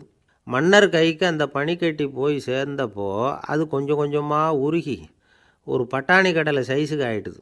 மன்னர் யோசனை பண்ணார், வரி அதிகமாக போட்டாலும் வந்து சேர்றது குறைவாக இருக்கிறதுக்கு என்ன காரணம் அப்படிங்கிறது அவருக்கு புரிஞ்சு போச்சு. காலம்தான் மாறிட்டு இருக்கே தவிர இந்த கையூட்டு வாங்குகிற பழக்கம் மாறினதாக தெரியல. இன்னொரு ராஜா இருந்தார். அவர் தன்னுடைய ராஜாங்கத்தில் லஞ்ச ஊழலே சுத்தமாக இருக்கக்கூடாது அப்படின்னு நினச்சார். அவர்கிட்ட பல்வேறு துறைகளுக்கும் பொறுப்பாக இருந்த பல பேரும் ரொம்ப சுத்தமாகவும் நேர்மையாகவும் இருந்தாங்க. ஒரே ஒருத்தர் மட்டும் எல்லார்கிட்டையும் லஞ்சம் வாங்கிட்டே இருந்தார். அவரை வேறு வேறு துறைகளுக்கு மாற்றி பார்த்தாரு. அந்த ராஜா என்னென்னமோ பண்ணி பார்க்குறாரு. எந்த வேலையை கொடுத்தாலும் அதுலேயும் லஞ்சம் வாங்கிறதுக்கு ஒரு வழியை உண்டு பண்ணிக்குவார் அந்த ஆள். ராஜாவுக்கு இது ஒரு பெரிய தலைவலியாக போட்டுது. இவர் என்ன பண்ணுறது, இவருக்கு என்ன வேலையை கொடுக்கறது, கொஞ்சம் கூட லஞ்சம் வாங்கிறதுக்கு சான்ஸே இல்லாத ஒரு வேலையை கொடுக்கணும் அப்படின்னு திட்டம் போட்டார். ஒரு நாள் அவருக்கு அந்த உத்தரவும் போட்டுட்டார். அதாவது அவருக்கு என்ன வேலைன்னா, கடற்கரையில் தான் அவருக்கு ஆஃபீஸ். அங்கேயே இருந்துக்க வேண்டியது. தினமும் எத்தனை கடல் அலை கரையில் வந்து மோதுது அப்படிங்கிறத கணக்கெடுத்து ராஜாவுக்கு தெரிவிக்க வேண்டியது. இதுதான் அவருக்கு வேலை. பேசாமல் அலையை எண்ணிட்டு உட்காந்துருக்கிட்டோம், அப்போவாவது அவர் லஞ்சம் வாங்குகிற சந்தர்ப்பம் இல்லாமல் போயிடும் அவருக்கு அப்படின்னு நினச்சார் ராஜா. இந்த ஆள் கடற்கரைக்கு போய் டியூட்டியில் ஜாயின் பண்ணிக்கிட்டார். ஒரே மாதத்தில் அங்கே சொந்தமாக ஒரு பிரம்மாண்டமான மாளிகை கட்டிவிட்டார். ராஜாவுக்கு இது பெரிய ஆச்சரியமாக போச்சு. அலையை என்ற வேலையில் அந்த ஆள் எப்படி பணம் சம்பாதிச்சார் அப்படின்னு விசாரித்து பார்த்தார் அக்கம் பக்கத்தில். அந்த ஆள் என்ன பண்ணியிருக்கிறாருன்னா, கடற்கரையில் போய் பொறுப்பு ஏற்றுக்கிட்ட உடனே அங்கே இருந்த மீனவர்கள்கிட்ட எல்லாம் இந்த கரையில் வந்து ஒரு நாளில் வந்து மோதுகிற அலைகள் எத்தனை அப்படின்னு கேட்டிருக்காரு. அது எப்படிங்க தெரியும்னு இருக்காங்க அவங்க. தினமும் அந்த எண்ணிக்கை தெரியணும். நம்ம ராஜாவுக்கு தினமும் அறிக்கை அனுப்பணும், டெய்லி ரிப்போர்ட்டு. தவறுனா நீங்கள் இந்த கடலில் போய் மீன் பிடிக்கிறதுக்கு ராஜாவோட அனுமதி கிடைக்காது அப்படின்ட்டுருக்கார். உடனே மீனவர்கள்லாம் பயந்து போட்டாங்க. கடலுக்கு போகிறதுக்கு அனுமதி இல்லைன்னா பட்டினி கிடக்கிறது மாதிரி ஆகிடுமே. மெதுவாக அந்த ஆளுகிட்ட போனாங்க. காதோட காதாக சொன்னாங்க, ஐயா, எங்களால் வந்து கடல் அலையை வந்து எண்ண முடியாது. தினமும் எங்களால் முடிஞ்சதை உங்களுக்கு பணமாக கொடுத்துட்றோம். நீங்கள் தான் ராஜா கிட்ட சிபாரிசு பண்ணி நாங்கள் தொடர்ந்து மீன் பிடிக்கிறதுக்கு அனுமதி வாங்கி கொடுக்கணும் அப்படின்னு வேண்டிக்கிட்டாங்க. பணம் தினமும் வந்து சேர ஆரம்பிச்சுட்டுது. பதவியில் மற்ற பதவியோட இந்த பதவி எவ்வளவோ மேல் அப்படின்னு நினச்சிட்டோம் அந்த ஆள். அது மட்டும் இல்லை, தயவு பண்ணி என்னை இந்த இடத்த விட்டு மாற்றிவிடாதீங்க சார் அப்படின்னு வேற கேட்க ஆரம்பிச்சிட்டானான். ஒரு ஊரில் ஒரு இளைஞன் இருந்தான். ஒரு நாள் அவன் ஒரு குருவை தேடிக்கிட்டு புறப்பட்டான். ஊரை விட்டு வெளியில் போனான். போகிற வழியில் ஒரு காடு. அந்த காட்டில் ஒரு மரத்தடியில் ஒரு பெரியவர் உட்காந்துருக்கிறார். அமைதியாக மௌனமாக அவர் அமர்ந்திருக்கிறார். இந்த பெரியவரை விசாரிக்கலாம், குருவை தேடி கண்டுபிடிக்கிறதுக்கு இவர் ஏதாவது ஒரு வழி சொல்லி கொடுப்பார் அப்படின்னு நினச்சிக்கிட்டு அவரை நெருங்கினான். ஐயா, எனக்கு ஒரு குரு தேவை, எங்கே கிடைப்பார், அவரை எப்படி அடையாளம் கண்டுபிடிக்கிறது, அதை பற்றி ஏதாவது விவரம் சொன்னீங்கன்னா நான் கண்டுபிடிச்சிக்குவேன் அப்படின்ட்டுருக்கான். பெரியவர் நிமிர்ந்து பார்த்தார். தம்பி, அது ரொம்ப சுலபம். அவர் வயசானவராக இருப்பார். என்னை விட சுமார் 30 வயசு அதிகமாக இருக்கும். அவர் ஒரு மரத்தடியில் தான் உட்காந்துருப்பார் அப்படின்ட்டுருக்கான். சரிங்க பெரியவரே, அது என்ன மாதிரியான மரம், எப்படி இருக்கும் அப்படின்னு கேட்டிருக்கான். பெரியவர் அந்த விவரங்களையும் சொல்லியிருக்கிறாரு. அது மட்டும் இல்லை, சந்திக்கிற நாள், நேரம், வினாடி முதற்கொண்டு எல்லா விவரங்களையும் துல்லியமாக சொன்னாராம். இவ்வளவு விவரங்களை இவரால் எப்படி சொல்ல முடியுது அப்படின்னு இவனுக்கு ஆச்சரியம். இருந்தாலும் அந்த பெரியவர் கடைசியாக ஒரு விவரம் சொன்னார். அது என்ன தெரியுமா, எப்படியும் நீ அவரை சந்திக்கிறதுக்கு ஒரு 30 வருஷம் ஆகும் அப்படின்னு சொல்லிவிட்டாராம். ரொம்ப நன்றிங்க பெரியவரே அப்படின்னு சொல்லிவிட்டு அந்த இளைஞன் புறப்பட்டுருக்கான். இப்போ அவனுக்கு குரு பற்றின விவரம் எல்லாம் கிடச்சிட்டுது, சந்திக்கிற நேரமும் தெரிஞ்சுட்டுது. ஆனால் 30 வருஷம் அவரை தேடி அலைய வேண்டியிருக்குமே. அவன் தேட ஆரம்பித்தான். காடு மலை எல்லாம் சுற்றி அலைஞ்சான். பல வருஷங்கள் தேடினான். அழுத்து போயிட்டான். கடைசியில் அவனுக்கும் வயசாகிட்டுது. கடைசியில் தன்னுடைய சொந்த ஊருக்கே திரும்பி போய்கிட்டு இருந்தான். அங்கே ஒரு மரத்தடியில் அவன் தேடிக்கிட்டு இருந்த குருநாதர் கிடைச்சார். யார் அவருன்னா, 30 வருஷத்துக்கு முன்னாடி வழி சொல்லி கொடுத்தாருல அதே பெரியவர். அவருக்கு இப்போ 30 வயசு அதிகமாக இருந்தது. அதே மரம். அன்னைக்கு பெரியவர் சொன்ன அடையாளம் இப்போ பொருத்தமாக இருந்தது. இப்போ அந்த பெரியவர் சொன்னார், சரியாக வந்து சேர்ந்துட்டேன், வா, உனக்காக தான் நான் இவ்வளவு காலமும் காத்துக்கிட்டு இருந்தேன் அப்படின்னாராம். என்ன சொல்கிறீங்கன்னு இருக்கான். 30 வருஷத்துக்கு முன்னாடி என்கிட்ட வந்தியே, அப்போவே என் காலம் வந்து முடிஞ்சு போயிருந்தது. அப்போவே என்ன உனக்கு அடையாளம் தெரியல, அதனால் இவ்வளவு காலம் உனக்காக காத்துட்ருக்கும்படி ஆயிட்டுது அப்படின்னாராம். ஐயா, அப்போவே நீங்கள் சொல்லியிருக்கலாமே, இதுதான் 30 வருஷம் கழித்து நீ சந்திக்க போகிற இடம், நான் தான் உன்னுடைய குரு அப்படின்னு சொல்லியிருக்கலாமே அப்படின்ட்டுருக்கான். அந்த பெரியவர் சிரிச்சுக்கிட்டே இதுக்கு பதில் சொன்னாராம். நான் எவ்வளவோ விவரமாக தான் சொன்னேன், நீ சரியாக புரிஞ்சிக்கல. காரணம், அப்போது நீ போதுமான அளவுக்கு பக்குவம் பெற்றிருக்கவில்லை.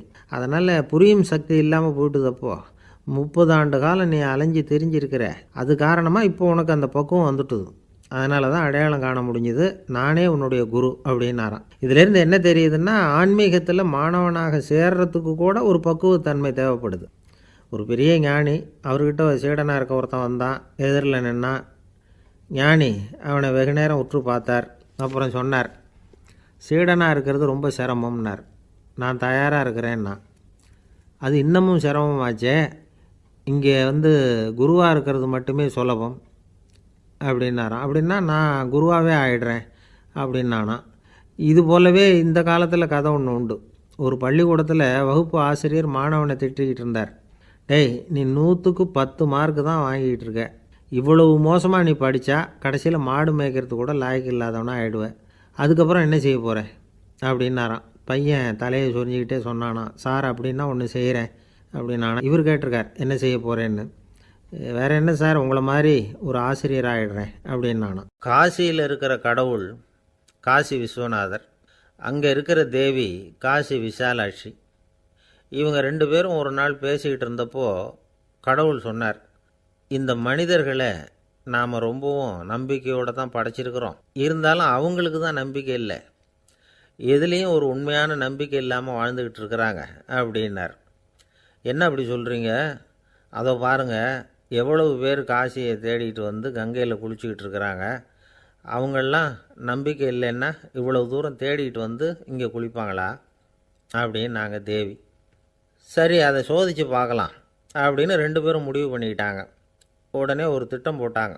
அது எப்படின்னா, நாம் 2 பேருமே பக்தர்கள் மாதிரி உருவத்தை மாற்றிக்கிட்டு கங்கை கரைக்கு போக வேண்டியது. நான் வந்து கங்கையில் இறங்கி குளிக்கிறேன். கொஞ்ச நேரத்தில் சுழலில் மாட்டிக்கிட்டது மாதிரி நடிக்கிறேன். நீ உடனே கரையிலிருந்து சத்தம் போடும், என்னோடய வீட்டுக்காரரை யாராவது காப்பாற்றுங்களேன்னு சத்தம் போடும்.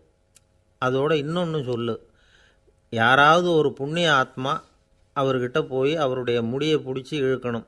அப்படி ஒரு சாபம் இருக்குது எங்களுக்கு. புண்ணிய ஆத்மா, அதாவது எந்த பாவமும் செய்யாத இல்லாத ஒருத்தர் தான் அவரை காப்பாற்ற முடியும். அப்படிப்பட்டவங்க யாராவது வெள்ளத்தில் குதித்து என்னுடைய கணவரை காப்பாற்றுங்கோ அப்படின்னு நீ சத்தம் போடு, கூச்சல் போடு, என்ன நடக்குதுன்னு பார்க்கலாம் அப்படின்னார் கடவுள். சரின்னு சொல்லி 2 பேருமா சாதாரண பக்தர்கள் மாதிரி கங்கை கரைக்கு வந்து சேர்ந்தாங்க. அவர் இறங்கி குளித்தார். திட்டம் போட்டது மாதிரியே சுழலில் மாட்டிக்கிட்டது மாதிரி கத்துனார். கரையில் இருந்த அந்த அம்மா, ஐயோ என் கணவரை காப்பாற்றுங்களேன், யாராவது காப்பாற்றுங்களேன்னு கத்துனாங்க. பல பேர் ஓடி வந்தாங்க. உடனே இவங்க, பாவம் இல்லாத புண்ணிய ஆத்மா ஒருத்தரால் தான் என்னுடைய கணவர் காப்பாற்றப்படணுங்கிறது விதி, அப்படி ஒரு சாபம் இருக்குது, அதனால் புண்ணிய ஆத்மா யாராவது அவர்கிட்ட போய் அவர் முடியை பிடிச்சி தூக்குனா அவரை காப்பாற்றி போடலாம் அப்படின்னாங்க. இவங்க இப்படி சொன்னதும் எல்லோரும் திகைச்சு போய் நின்றுட்டாங்க. ஒவ்வொருத்தருக்கும் அவங்க செஞ்ச பாவம்லாம் ஒவ்வொன்றா ஞாபகத்துக்கு வர ஆரம்பிச்சுட்டுது. சரி, இதுக்கு நாம் லாயக்கு இல்லை அப்படின்னு சொல்லி ஒதுங்கி போக ஆரம்பிச்சிட்டாங்க எல்லாம். இந்த சமயத்தில் யாரோ ஒருத்தர் வேகமாக ஓடி வந்தார். ஆற்றுல குதித்தார். அவர்கிட்ட போனார், முடியை பிடிச்சார், தூக்குனார், அவரை காப்பாற்றி கரைக்கு கொண்டுட்டு வந்துட்டார்.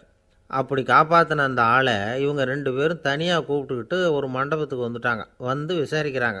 நீ யாரப்பா அப்படின்னு கேட்குறாங்க. ஏதும் தெரியாத மாதிரி. நான் இந்த ஊர் அன்ன சத்திரத்தில் வேலை செய்கிற ஒரு சமையல்காரன் அப்படிங்கிறார். நீ வந்து கங்கையில் குளிக்கிறது உண்டான்னு கேட்டிருக்காங்க. நான் இந்த ஊர்லேயே தான் இருக்கிறேன், இருந்தாலும் தினமும் கங்கையில் குளிக்கிறதில்ல, எப்போவாவது ஒரு நாள் அங்கே குளிப்பேன் அப்படின்னார். கங்கையில் மூழ்கி எழுந்திரிச்சா பாவம்லாம் தொலையும்னு சொல்கிறாங்க. அப்படி இருக்கிறப்போ அங்கே இன்றைக்கி கங்கையில் குளிச்சுக்கிட்டு இருக்கிறவங்கெல்லாம் தங்களை வந்து புண்ணிய ஆத்மாவா நினைக்கல. கங்கையில் குளிக்காத நீ உன்னை வந்து புண்ணிய ஆத்மாவாக நினச்சி என்னை காப்பாற்ற வந்திருக்கிற அது எப்படி அப்படின்னு கேட்டார். அதுக்கு அந்த ஆள் சொல்கிறான், கங்கையில் குதித்ததுக்கு அப்புறம் தானே உங்களை காப்பாற்ற போகிறோம்.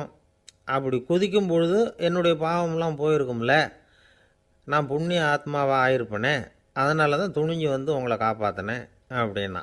கடவுளும் தேவியும் அவனுக்கு காட்சி கொடுத்தாங்களாம். இப்படி ஒரு கதை உண்டு. அதாவது கங்கையில்